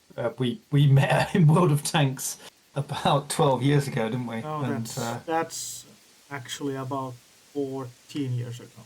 14 years ago. God, I was so young. Blimey. And yeah, we were shooting people with tanks, and we got chatting and yeah, just made each other laugh. And yeah, well, with all of you, it's the humor and the brain thing that always makes me laugh. It's that's what I love about Dungeons and Dragons. It's the way in which you can just create your own world and go in your own direction. You don't have to follow the script. Yes. It does give me a headache, especially Matt's we do. tangential. Like, oh, I'm going to go and do this. It's like, oh, Well, also No one sent me the script. exactly. also the first ever campaign I played in World of in D&D. Yeah. We did railroad you pretty hard. Yes, you did. Yeah. It became very so hopefully this is going to be a little less. For those more traditional, I mean, we're taking a bit of a break here, but for those more traditional players of D&D, we're not following a normal pattern. For every monster they defeat, they don't get experience. We're going for a sort of chapter feel to this, so the characters themselves are going to grow quite slowly. We're going to get to know more about their backstory and more about them as people as we go. But it's going to be more character based rather than they're not going to level up overnight because normally by this stage in adventure they'd be level 2 characters because they've defeated some pigeons. That's not going to happen. Do you know what I mean? It's like that's not going to happen. They didn't defeat the pigeons. We did better than defeating the pigeons. Yeah, exactly. But it's going to be a gradual process.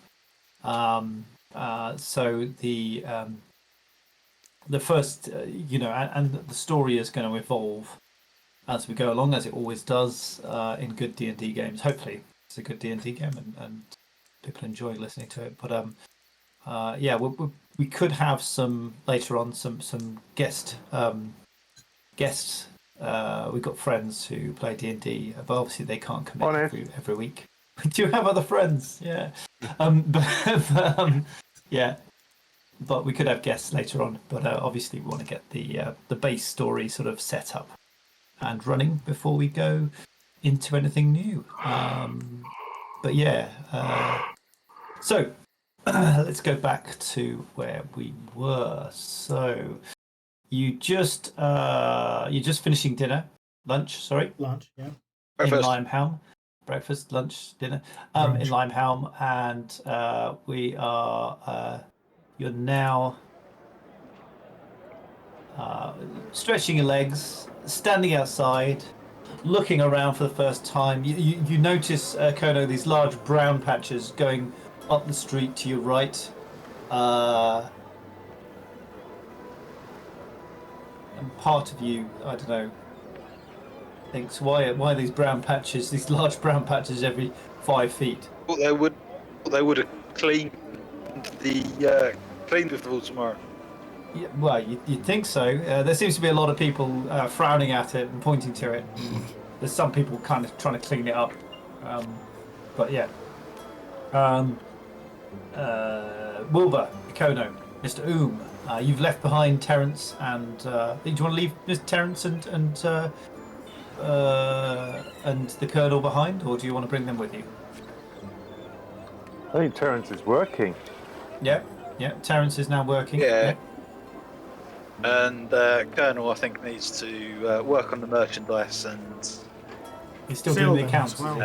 Well, someone came in the bar. Yeah, work on the accounts. Yeah, someone came in the bar that you thought, oh, damn, I owe him money. And he was off. He disappeared. Yeah. And we're looking for him. So, yeah, the three of you are left. You were given instructions yesterday by Captain Maxim to head up to the... well, you know where they are.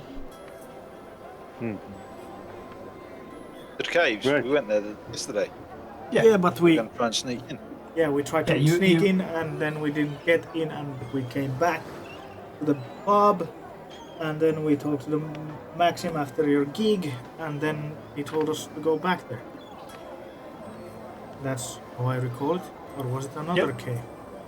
Nope, that was it. Okay. No, that was it. I'm so glad We'll I come have suddenly flooding back to Ikono. good memory. So you start heading up the hill through the village. You can see people walking on either side.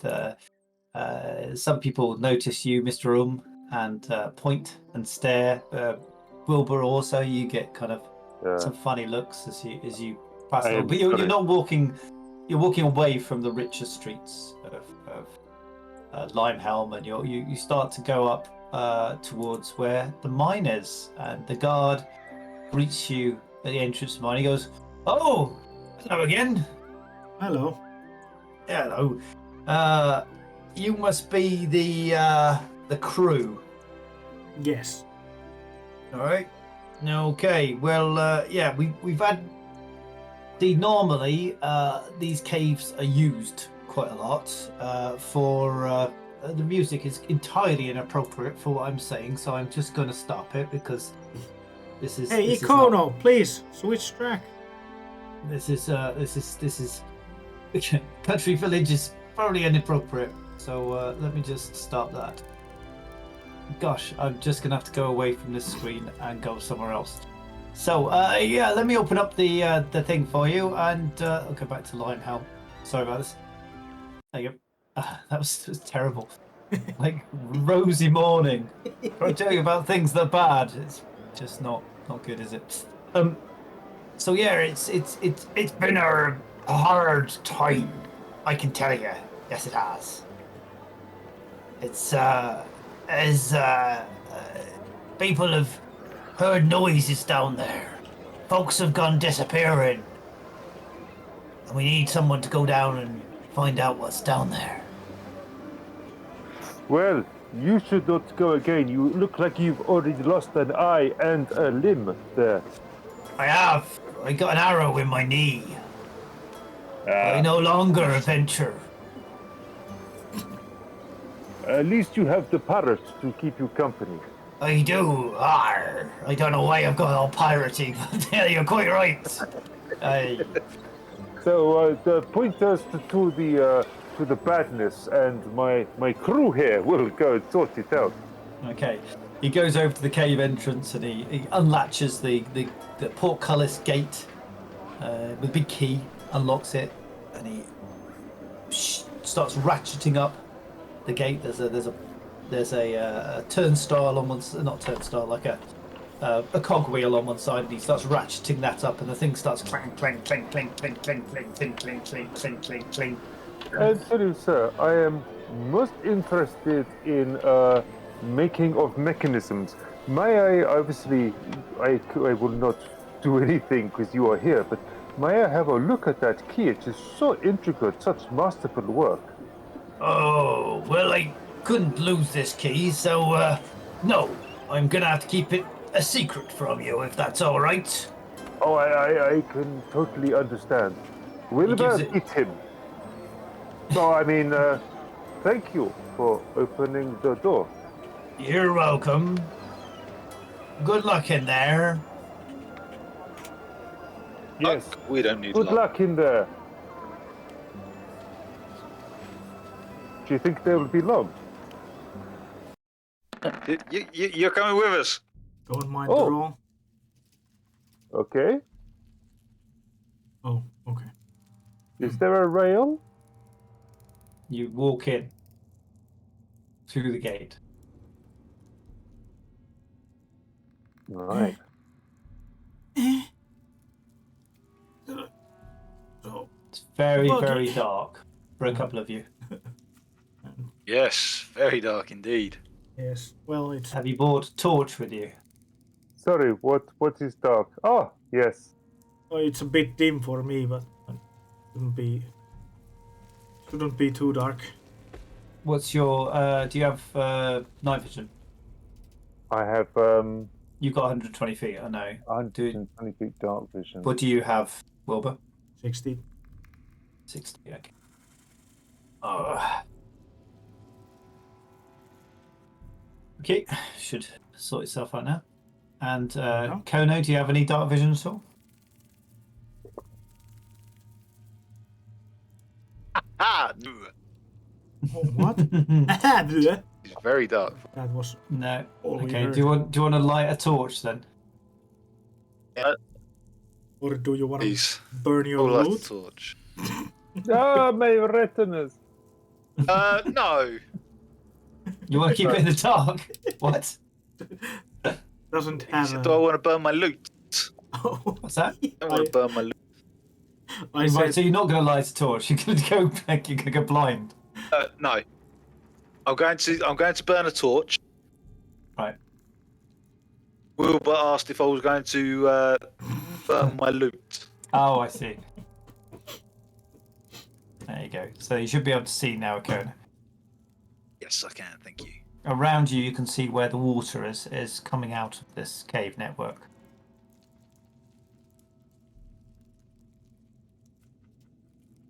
There's paths stretching off in front of you, to the right, to the left. I'm just going to get rid of the Colonel and the Terrence, who seem to be randomly just standing. Sorry about this. I'll get rid of those two. I wonder whether you were going to bring them with you, you see. Mr. Wilbers, Mr. Icono, you need to win the race, yes? So now we're in here. As long as we are not eaten, what can we leave to help us find ways? Like smells, maybe, or noises? maybe sound, yeah. Or I can make impressions on wall with the same little magic trickery I did with bird poo. It can make lovely etchings. You should see my mother's house. Out of character, I think those don't last too long. But Let's have a look. duration 1 minute. Yeah. Honestly, I never go back and look at my old work. Move on as a creator.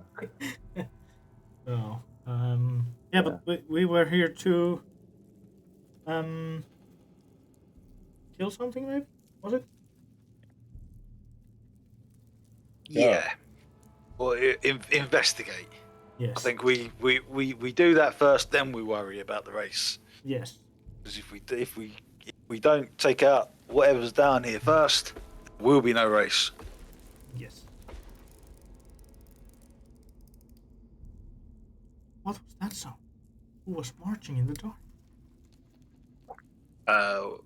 Well, I think you should lead. considering Yes. you've got the Okay, you come like. furthest duck. Oh, do you meant Mr. Going first?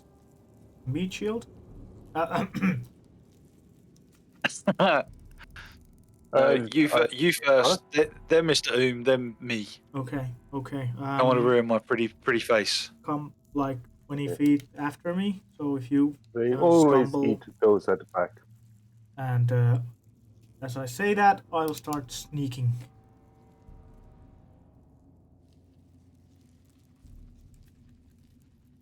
Okay. So which way are you going? I'll start sneaking towards the this way. I rolled 14 for stealth, so that's not. Ah, you're going stealthy, yes? I will Yes. put on my stealth mode slippers. Oh, that's Mr. Orm has rated a 6 for his stealth. Okay, it's you're slipping and sliding as you move along, and you start splashing in the water. a movement of stealth. Mhm. Okay, so I'm carefully like looking where I'm stepping as well, so I don't go too fast.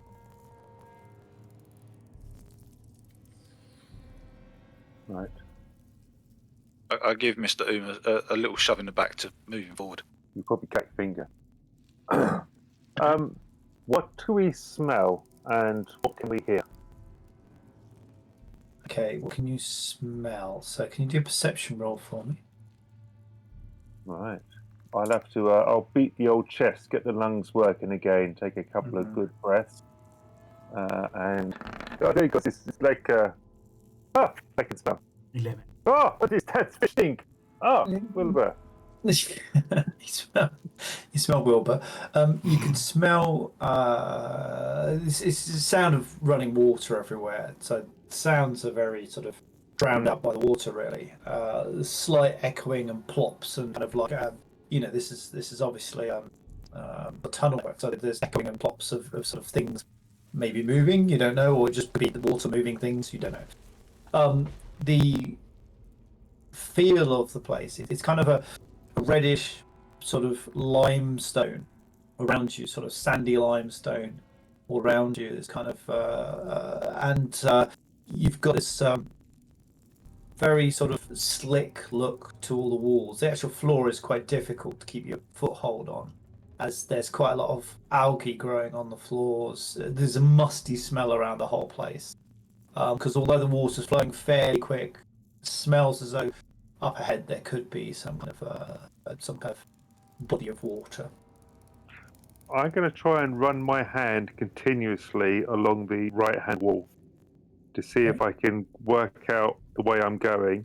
Although I can see, but just to see whether this would be a technique I could use. So it's sort of on this side here. Yes. Yeah. Okay. So you run your hand along the wall. It's quite smooth. It seems like the water flow goes up and down quite a lot, and you're in a kind of quick bit. There's a tunnel to your left that you can see down this way. Yeah. Sorry, down this way here. I keep clicking on the live feed, and then the tunnel straight forward to where Wilbur's gone ahead. Right. I will stealthily move up behind Wilbur. Oh, well then. Okay. And I'll go before again as I see them closing into the corner where I was. Is there fish in water? Maybe you could whisper to them.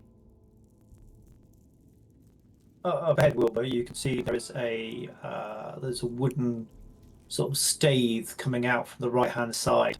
There looks as though there's a small stream that runs off to your left, and then ahead of you there's a stream that runs off to your right, and then the main course heads forward, and there looks like there's a box further forward than that. I'll go forward. I can't go forward for some reason towards here. Oh, okay, I'll move you. There you go. Sorry, sometimes it catches the token. Your token's especially big as well, so I might have to move you around things. Yeah, I'll go and peek around that corner. Okay. Yeah, you can see there's right ahead. Seems to be jammed in a bunch of rocks. There's a There's these stays. There's like a little tiny stream that seems to be running out of this main stream to your left. It looks very small. I think you wouldn't want to go down there, Wilbur. I think even Mr. U might struggle, but Kona might be able to get down there. Oh, okay. I'll take my I'll take my my javelin that I have and use it as a walking stick and try to poke around here because I think there is gonna be like a dip in the water that it be much deeper than look like. Yeah, you do. Behind this baffle here, there's kind of there's a deeper pool behind it. Yeah. So you can see it's been put in there to slow the water down, and things are caught up behind it. There's some. Yeah, there's gonna be a whirl right about here because. Yeah, there is. It's sort of dug out against the limestone. Yeah. So that'll be a pond in the near future. Mm-hmm. Yeah, it looks as though the crate was stuck in that, and you can see there's a number of other objects that are sort of trapped in that pool. Okay, I'll just wait here, and when the other guys catch me, I'll tell them to be careful here. Okay. Ah, Wilbur, there you are. I hear the dungeon master keeps talking about the crate. Yes, maybe that's something important. Oh, there's a crate. Oh yes, there is a crate. There was a stream back there to left. It goes a little way and then joins another bigger, like, water course, like this one. Yes? Yes.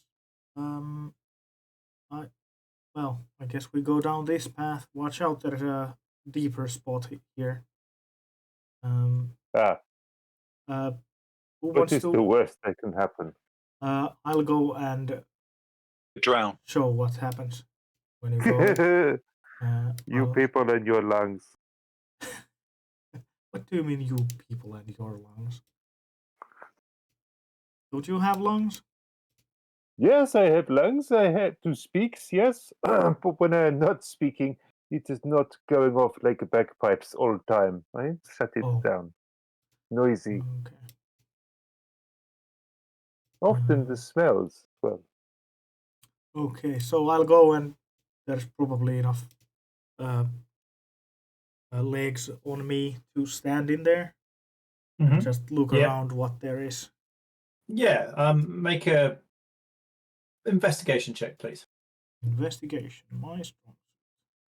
Because you're kind of searching with your hands, kind of having a look around in the pool. It's 15. 15. Yeah, so you search around. You find a couple of things, kind of heavy things that have fallen to the bottom of the pool, and some things that have been caught in this because the water's flowing towards you, obviously. Yeah. So the things that are caught in the pool, you find some old swords, kind of old detritus, belaying pin stuck in the wall, that kind of thing. You do find quite a few bones, though, of various things. And the satchel is gonna have bones in it. Okay, you put bones in your satchel then? Yes, for the what's that? Copper tin pot. How many bones are we talking about? A couple, 2. Okay. You're not sure what kind of animal they came from? Yeah, probably doesn't matter. I'll lift the crate as well. So where Mr. or Ikono can take a look in that if they want to.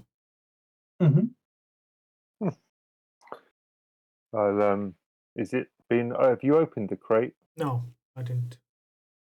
Right, I'll open the crate. Don't worry. Okay, you go over to the crate. It's quite solidly closed. Don't worry. Yeah, it's quite solidly closed. I think this has been carved out of one tree, complete. It is have no openings. Well, it is unopenable. That would be kind of useless as a crate. Yeah, that's probably why it's here. People thought, oh, what a waste of time. Ikono, I throw it in river. Ikono, you wanna try your hand at that opening? Absolutely. I'm known for my strength. Oh, not bad. 11. Yeah, that's enough to open a crate. So, yeah, you jam your knife into the edge of the crate where there's a little gap, and rather than heaving on the sides like Mr. Roon did, you just sort of lever it open at that point. And yeah, you pop the crate open. It is dry in there. Yeah, it looks as though you pull your torch over the top of it. Looking inside the crate, It is the first opening you have seen for a while, yes, Okono?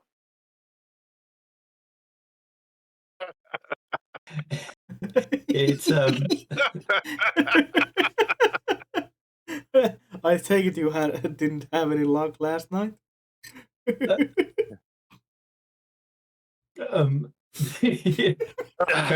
got into politics. It was not pretty.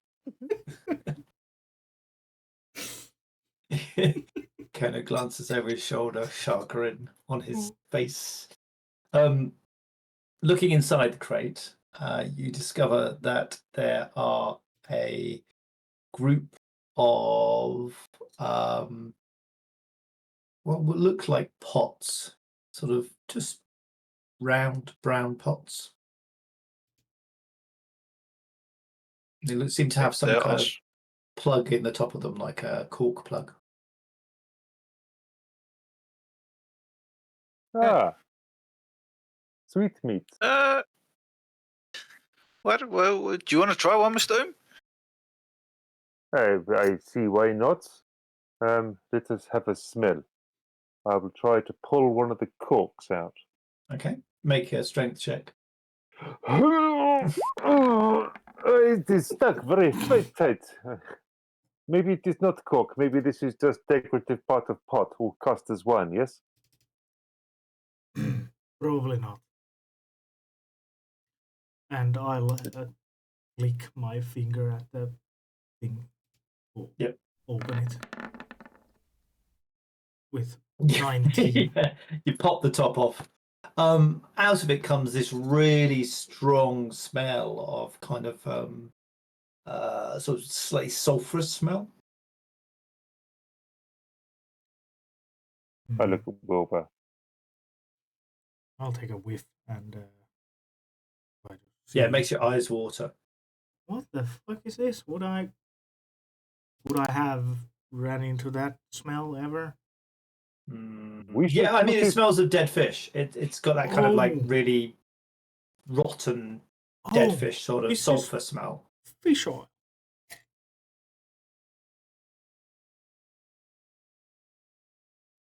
All yours, then, my friend. All yours. Good for cooking, I heard. Yeah, it's a kind of powder. It's yellowish. Oh. Powder, not liquid. Okay. Yeah. No, it's not liquid. It's a powder. I will now.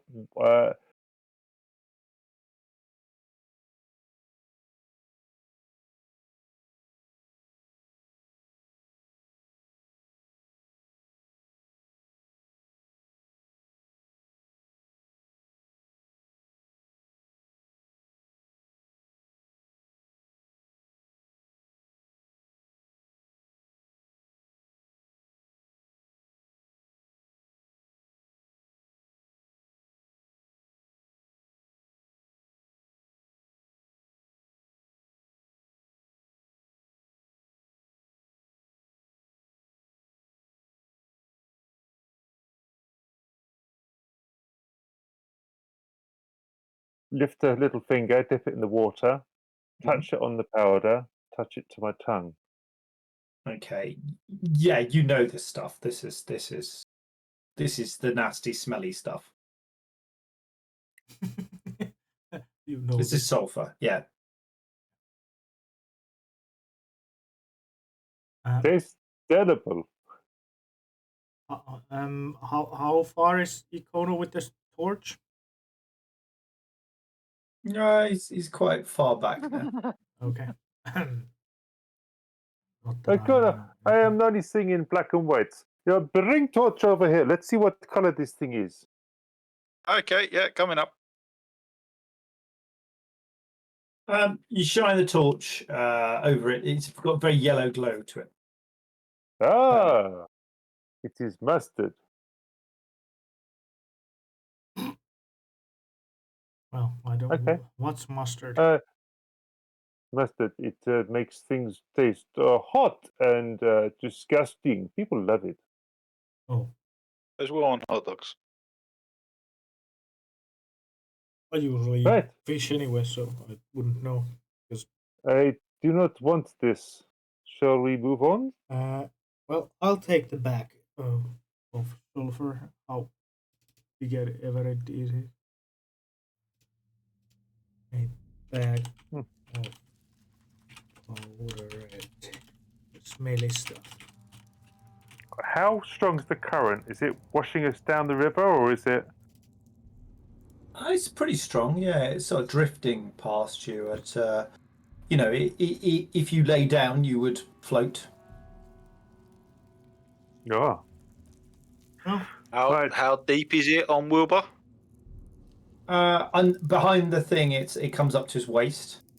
But when you're walking through it, it's like around your sort of knees, tops of your knees, kind of tops of calves. So your waist. Okay, no, don't try and don't stand in the pool because you'll disappear. Yeah, that's what I was wondering about. Yeah, you'll be like up to your shoulders. okay. I'll continue scouting then ahead and give you instructions of any possible dangers up ahead. And deep bits. Yes. And also I'll handle one of my javelins to Ikono, use as a stick to test the depth wherever he is going as well. Thanks. There was sign by entrance. You have to be this tall to come in. How did you get in, Mr. Icon? Wilbur carried me. Ah, he carried me as well. It was much fun. I enjoyed that. I will write him again. Right, onwards after Fishy Stink Boy. And I'll go Okay, here. you see on your left, you go around a corner Yeah. where the crate is, and then on your left-hand side of the tunnel, there's another one of these barriers, obviously creating another pool behind it, and there is a stream that runs off of that. And then on the right, there's another one, and what looks like up ahead, there seems to be actually some kind of ford with another barrier that's slightly broken, and there's a ladder that you can see, Wilbur. So. Yeah. Oh, look. Vandals, there's an old escort van down there. Okay, Wilbur is gonna now start to memorize this bit for the run. So he'd go wherever the stream is going fast. Okay, make an intelligence check. Around his How your lane. memory's going. Intelligence. See if you can memorize this stuff. Yeah, it's going well. Yeah, really well. You rolled a 6. 6, yes. So go where the stream is lowest. Okay. That was what I memorized. And there is another deep bit here, right? So I guess Yeah. I'll rummage around that as well. Okay, you can have a rummage. Try and make investigation for me. Investigation. Up. And that would 19. be 19. Yeah, you find a few more bones. You find a couple of tools that are rusted away. You do find an ore. And, Ore. Yeah. Oh, okay. Ore. There we go. Yeah, a wooden ore from a boat. Yes. You will never know where you need it. Yep. Okay. Onward. Let me guess. Boat? Oh. Someone had an ore. Over here. Don't know where You the always boat have is. to stick your oar in, didn't you? Yes. Who you call? Oh, The mother. you head further down. There's another pool right. There's obviously several streams that go off on the left. Hmm. Do you think we should pay attention to streams? Well, I don't have to because I can't fit in them. Yeah, fair enough. At least not running with a bucket in my head. You have to crawl into them. Yeah. I look up at the ceiling. What's the ceiling like? Is that also smooth? Yeah. You know what? I met someone once. He had a spell walk on walls. You could just run along. Ceiling looked totally clean and dry and everything. All these stupid things in water to make bang head would not affect you. I'm not sure if Wilbur ever seen magic or Mr. Room was basically. No, you're obviously interested in what he's got to say, but yeah, you never see that kind of magic. Your knowledge of magic is very limited. Yeah, probably was the first spell I see ever being cast when Mr. Room just decided to make a shit hop forward. You're definitely intrigued by him, yeah. So ahead you can see there's two, it looks like a cave off to the left and the right of this stream, and the stream's carried on around a corner. But you can see a long way. Wilbur's got a stream, sorry, you can see a long way. Does it, Wilbur? I will call out seeing immediate dangers, but I'll- they don't seem to be noticing. I'll take another rummage on the little whirl here. Okay. Investigation probably. Yep. And that would be 30. 13, yeah, you do find there's a couple of lumps of metal. Lumps of metal. Okay. Yeah, pull them out. They look like they're heads and and like a big sledgehammer head. Ooh, okay. So hammerhead. And Your pouch straps start to stretch and strain. Yeah, your bag's getting quite full now with all the bones and the hammerheads. Hey, Wilbur, what is that on the right there? Bitch? I don't know. Let me explain. Sometimes when we in Boy World have a river, we build like land to go over it, but not go. Yeah, call it bridge. Oh, okay. Well, that looks like it's part of us, I guess. Maybe. It looks dry. Ikono, how are you doing at this point? Okay, he doesn't particularly like getting wet or dirty. Yeah. Taking very slow going for it. He's kind of got his cup around his waist and trying to keep the torch above his head. Mr. obviously you can see a long way with your night vision, and so can Wilbur. But Ikono, unfortunately, we can't see this on the map, but Ikono can see to about here. He can see to about there. Either side. He's See not seeing a Wilbur. lot. Yeah, you can just about see Wilbur with your torch. Yeah, feeling very uncomfortable. Do you Yeah. perhaps want to be on my shoulders? Oh no. Because then I'm in danger. No, I recommend it. It was fun. It'll bring you back 100 years. I will put this ladder here. This very safe and strong and not slippery or rotten ladder up against the wall and look at that bridge. Okay, so I'll go and I'll lift the ladder, help Mr. Room, and keep it stable for him. This is just another one of these barricades. Yeah. It's just got knocked sideways. You see as you walk up to it, it's not actually a bridge. He's got a little bit confused. Here. Here. Yeah, this is a ford. And you can see there's a track going this way and also a passage going that way. Right. So yeah, there's no bridge. It's a ford. Okay. But Mr. Oom was certain this was a bridge. I am sorry, Wilbur. I will show you bridge one day. I will find one for you and show you. Well, Oh, look, there's Buddy. Oh, he's almost dead. Oh, yes, he looks terribly injured and smashed in. This one look. oh, it would seem that way. Yes. Sorry, I'm dribbling. Oh, yeah. I'm going to run ahead in my old man run, which is walking speed, but little movement. You walk into this room. It looks like a kind of, well, like a guard room of some kind. There's a guy lying on the floor, lots of blood. He's obviously dead. There's cages. There's bottles of things. There's all sorts of things in here. Is he still warm? You reach down. No, he's very cold. Well, I could investigate what was the cause of death about. I hope it's paying this man. What kind of wounds he has and something. Okay, make a medicine check. Medicine check. Okay. And that would be 19. 19, yeah. You check him. He looks as though he's got several lacerations to his arms and legs that have bled quite badly. He's got a puncture wound, very nasty puncture wound on his shoulder. Seems to have been festering, slightly blackened, and and then he's got this other sort of well, basically there's this kind of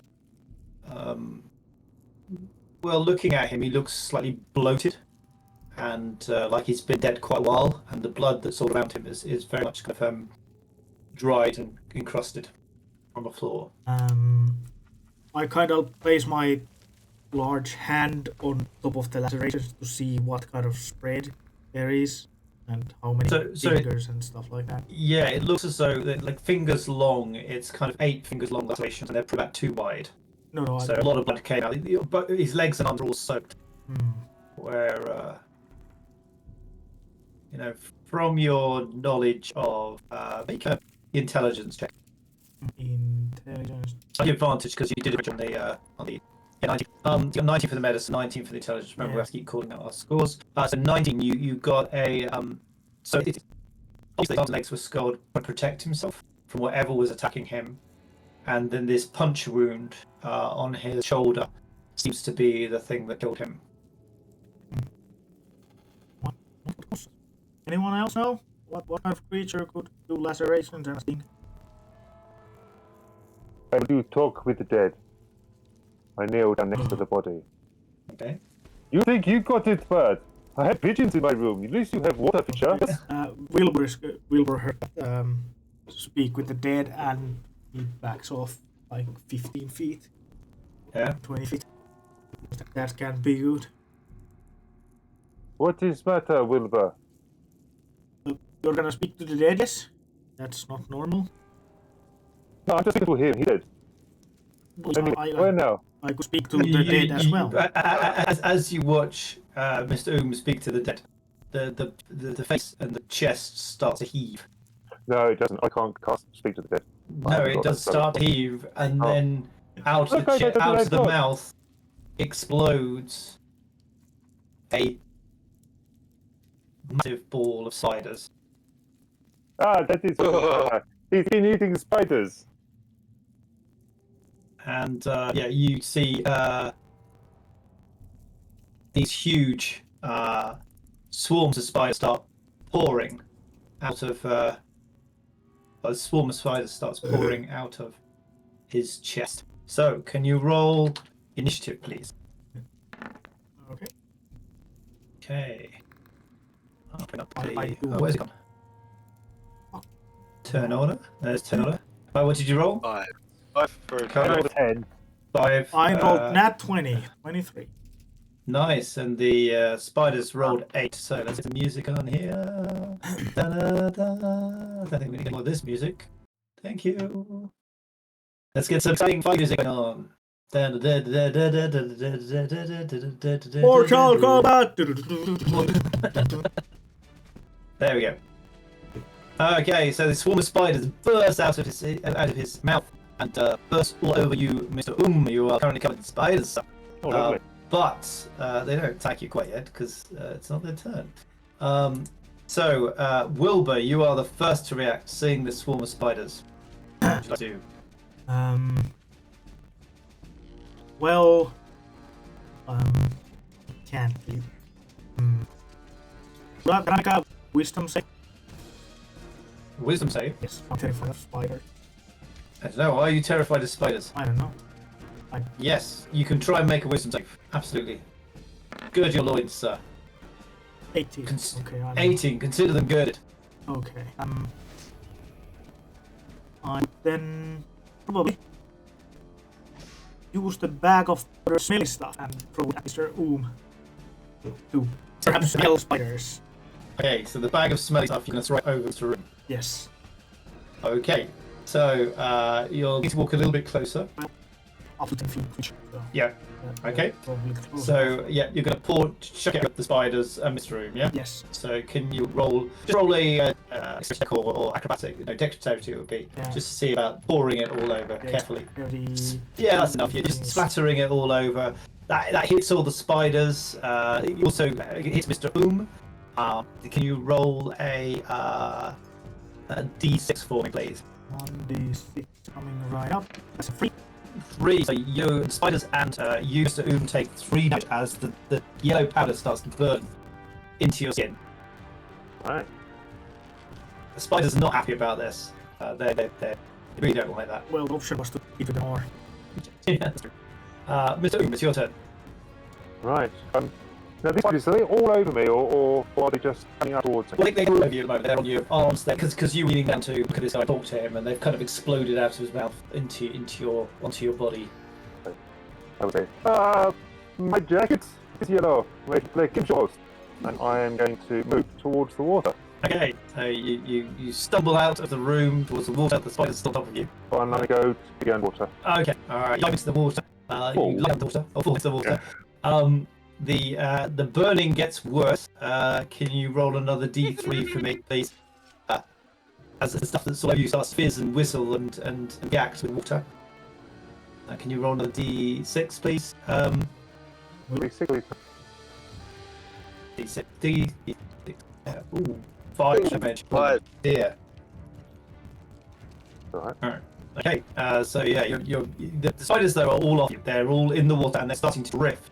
We'll say that they see if they can fight the water current, their little strength. No, they're going. Look at this. They're disappearing down the stream with their little.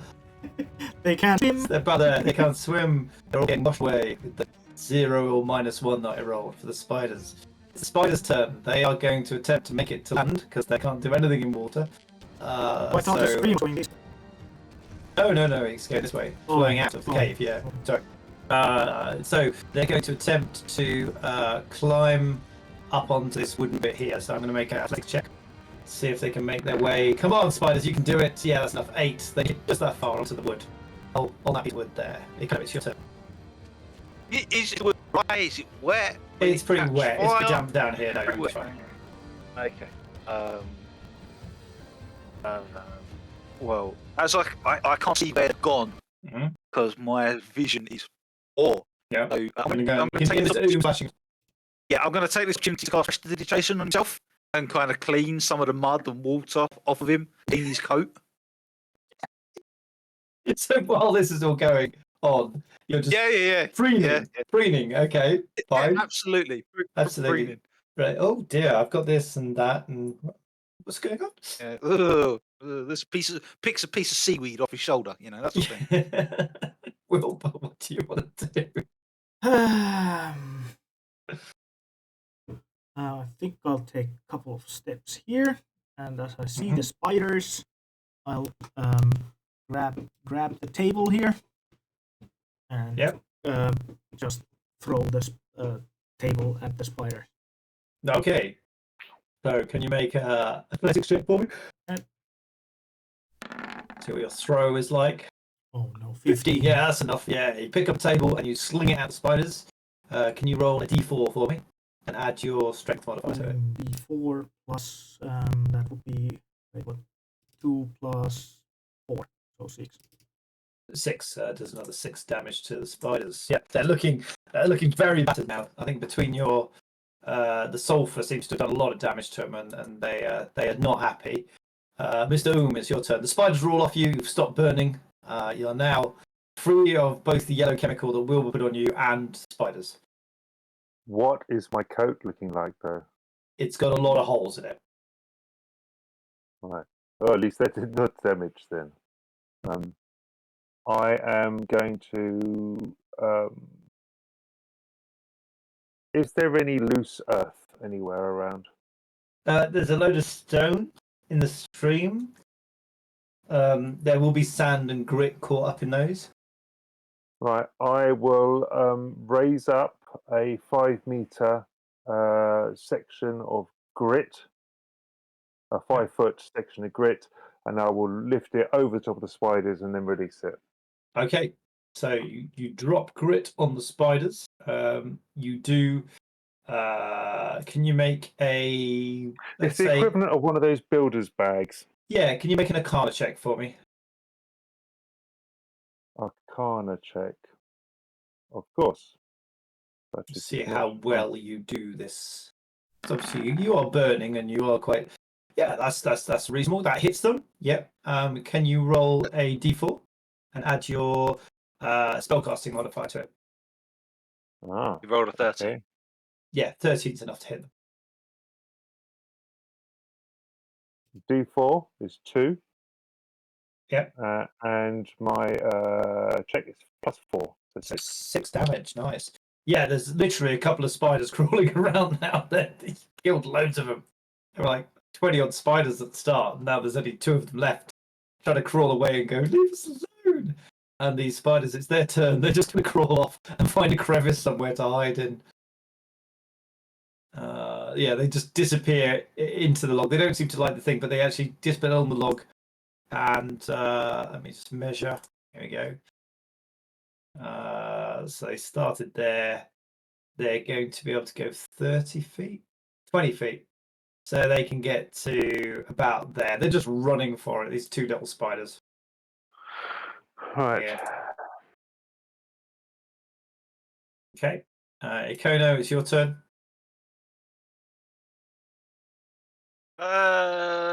I'm going to pull out a compact mirror from his pocket and just check his hair. Make sure everything's looking all right. Because there's nothing I Okay. can do. I can't see where they've gone. Got no idea what's going on. Okay, Wilbur, your No. turn.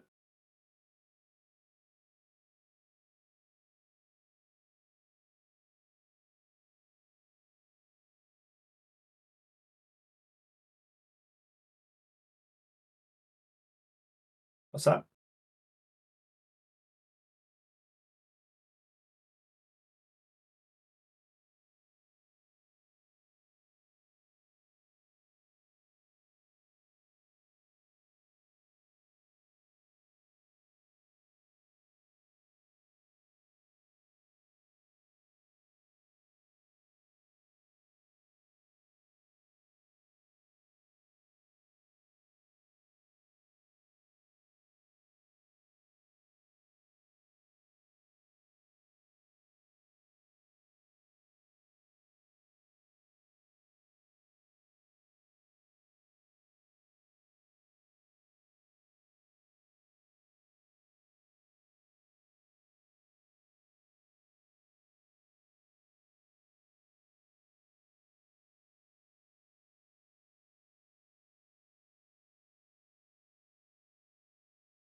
Oh, Val? glad you.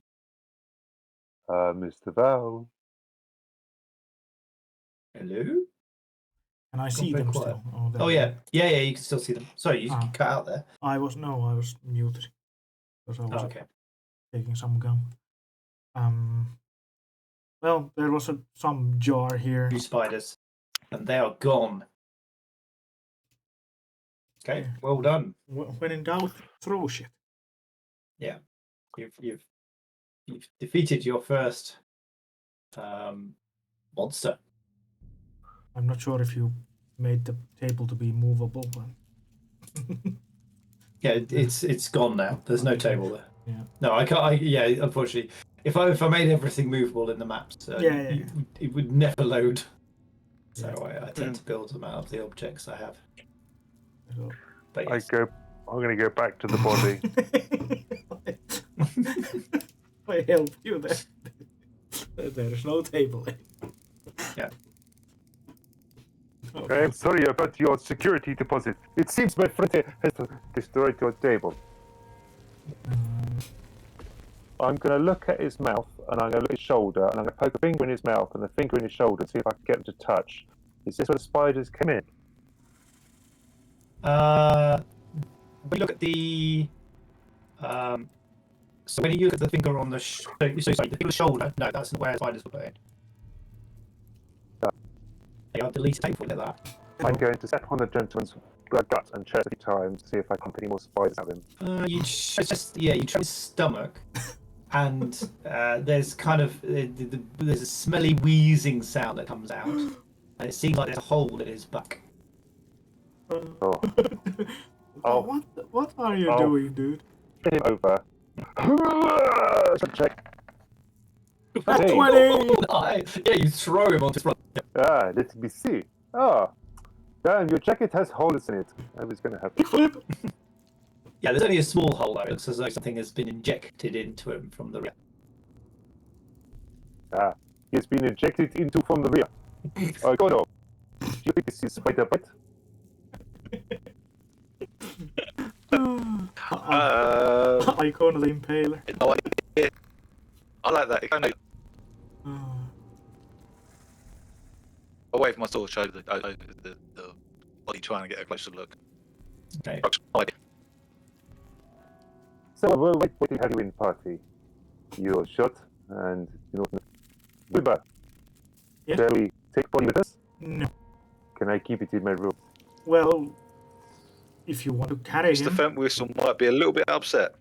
I'm not paying rent for this one. He's dead. Ah! yes, but I also, get him to agree with that, then I can get rent free. Because I do. No, let's not go there. yeah, usually it's not good manners to bring bodies to any Is establishment. there any loose soil around on the floor? Yeah, the place where you are here, the sandal on the floor. I'm going to bury him. All right. You lucky devil! It is so warm in the ground and quiet. Have a good sleep. I say, patting it down with my feet. Okay, while Mr. Um is burying the body, I'll go through his cabin. Okay. So you open the cabinet, and inside are sets of jars and vials and various things. Each of them has a label that is kind of unfortunately rotted away, but there seems to be a number of sort of things in jars. You're not sure what they are. Glass is very it's not clean glass we know nowadays. It's very sort of opaque glass, so you can't see what's in the jar. You know, without labels, without opening them, you won't know what's in them. But there's probably about 13 different jars. If I drop my hammer and sledgehead and the wooden oar, how many of them can I carry?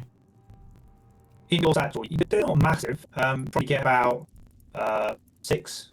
Okay, I'll take those 6 with me then. Wait. I mean, the entrance is nearby, so yeah. you'll possibly be coming back this way. Well, anyway, I'll just drop the stuff here. I'll get bigger back. I can't tell much. So, it's back for my I think there's any whiskey in the jar. Whiskey arrow. I'm not gonna taste it.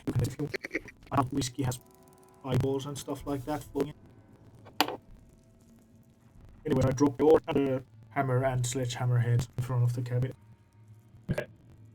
You're listening for the cabinet. And close the door. Mm-hmm. I don't remember where I was. Yep.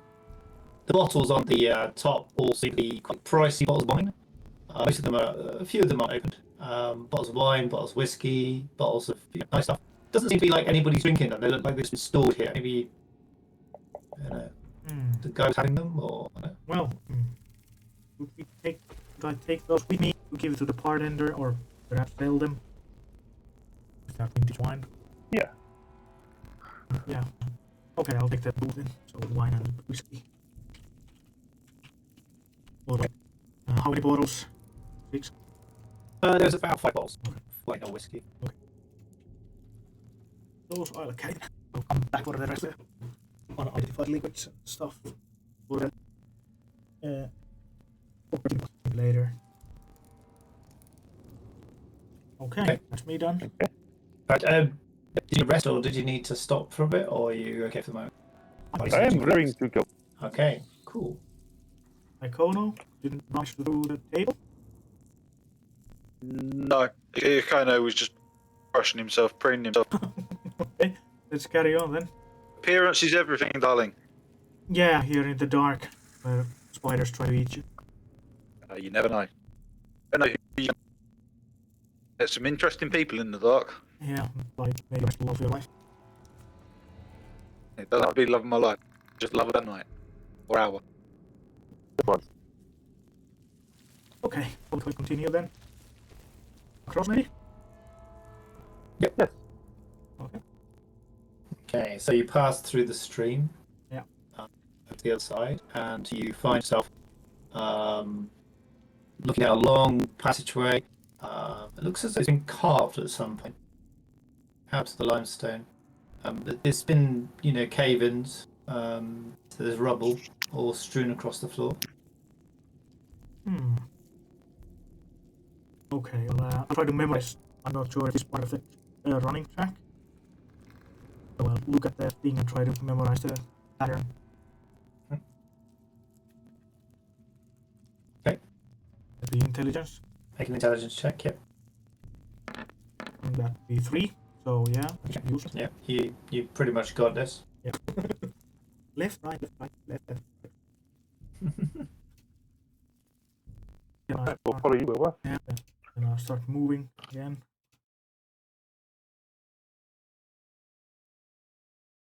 And then I'll stop right about there. And Is it? Yeah. Have a perception check for me. that would be natural 20. Nat 20. Total of 20. Natural 20. Yeah. For his intelligence check, he rolled a 3 before, just in case. I didn't know if he said that. Yeah. So, listening ahead, you can hear the sound of water falling. Sounds quite a long way ahead, but it's kind of roaring deeper into the caves. A waterfall. Wow. Right. Okay, let's go Well, forward. let's go and see. Yeah.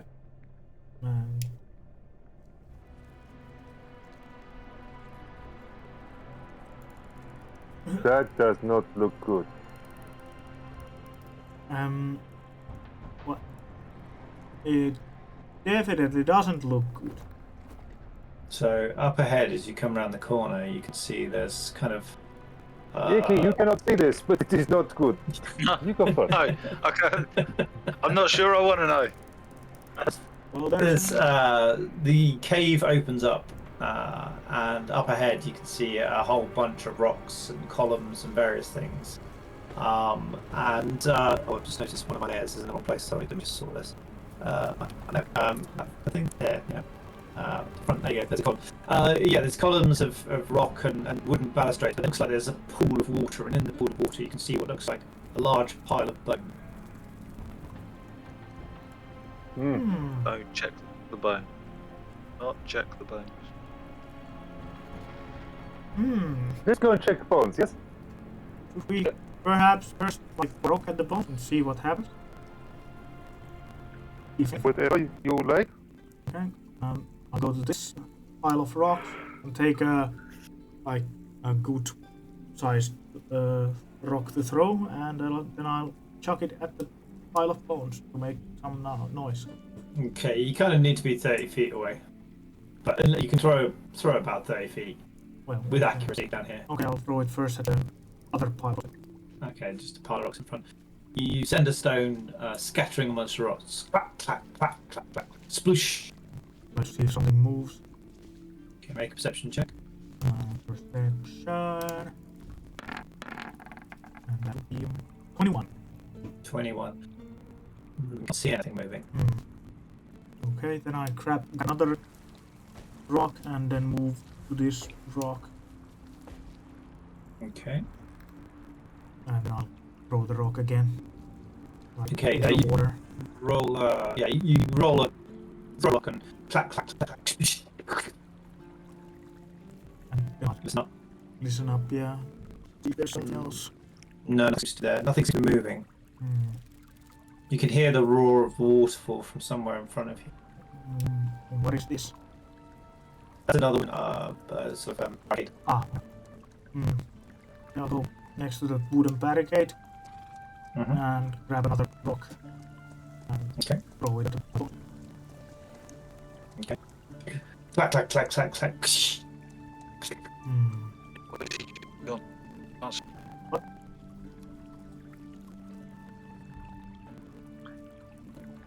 We really did not like those bones. No, I try to see what caused the bones.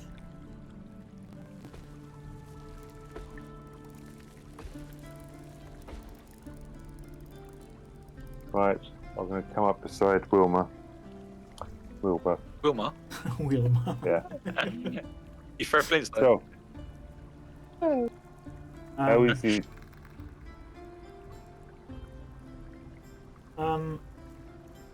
You're listening and you're watching. Nothing seems to be moving ahead. Okay. I'll just go forward then.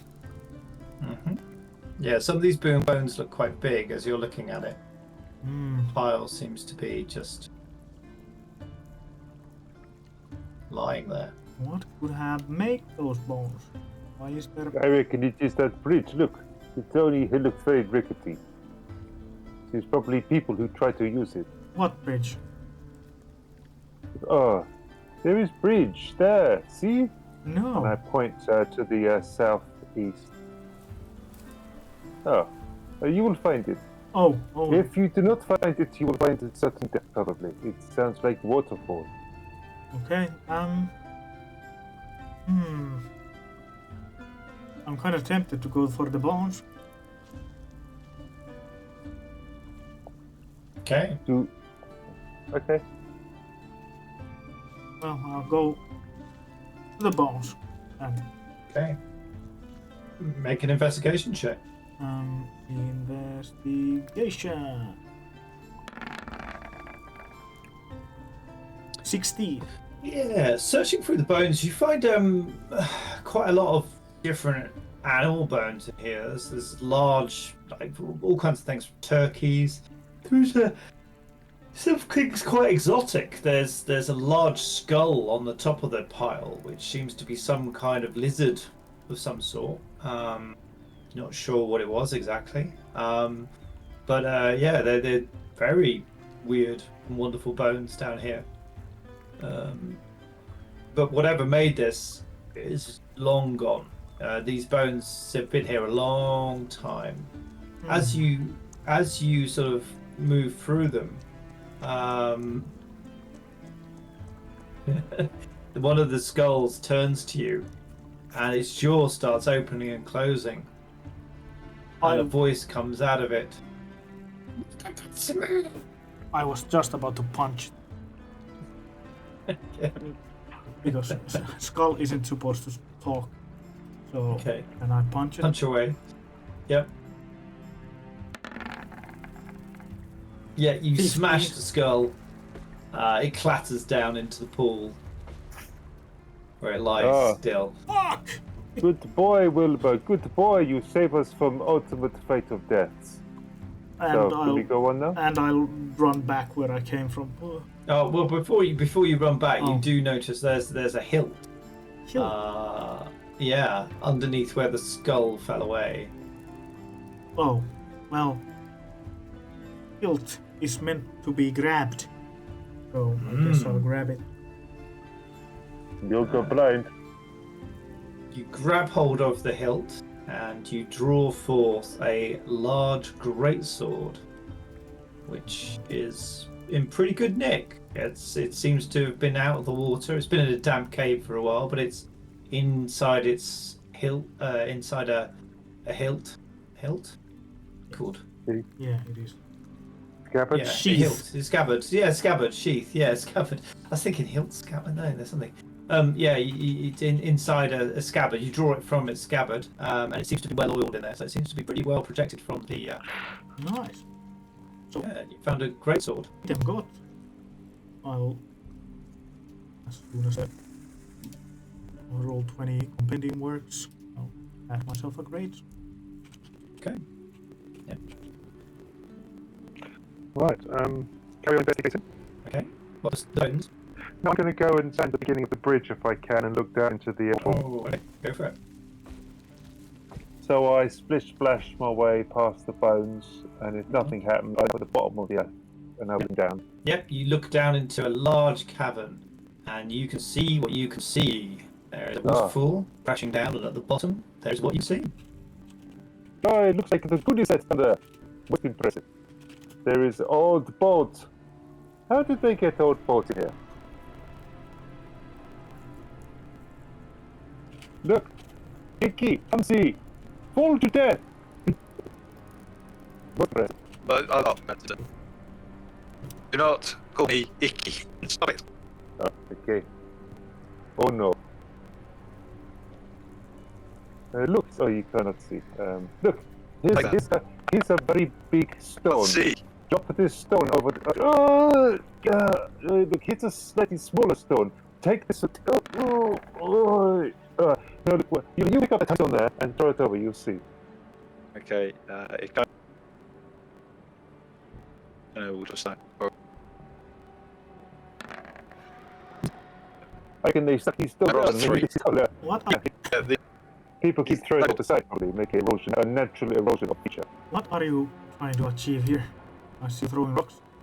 We are waiting for you to finish playing with bones. Now I have, look at what I found. Useful playing with the bones. A huge That is sword. very, this is very you. I wish you else would use it. Yes. So, stare down into the chasm. Like, you two of you can see ahead of you. A little wall and all kinds of things. But yes, it's Dracona can't. Well, I would like to look around a bit more here before you cross bridge, in case it collapses to us. Is there a gap between the bridge and the fall? Yes, yeah, just on the edge. Okay. I'll start piling rocks in there just in case we have to run here. Blind, we don't come to it. Okay. No. Keep it then. Other people maybe. Well, Let's competition. Yeah. I think I'm not vicious. Try it, it's fun. I don't want harm come to. We have already an edge to have here, and the other. It's not point. And start piling some rocks here to about what maybe 5 feet high stack. So it's pretty hard to go through it. Well, you could go through, but also quite hard to get over it by accident. Okay. Frosty doing dry stone wall. I'm going to just wander down this corridor and have a little look.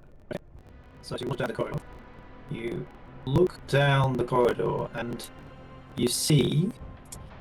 How far can you see? Let me see what you're seeing. Looks like something I made down there. Yeah, it looks like a grating in the floor. I will go and lift it up and see where it goes. And I'm going to want to carry on wander. And unless I get stopped, do I notice this thing here?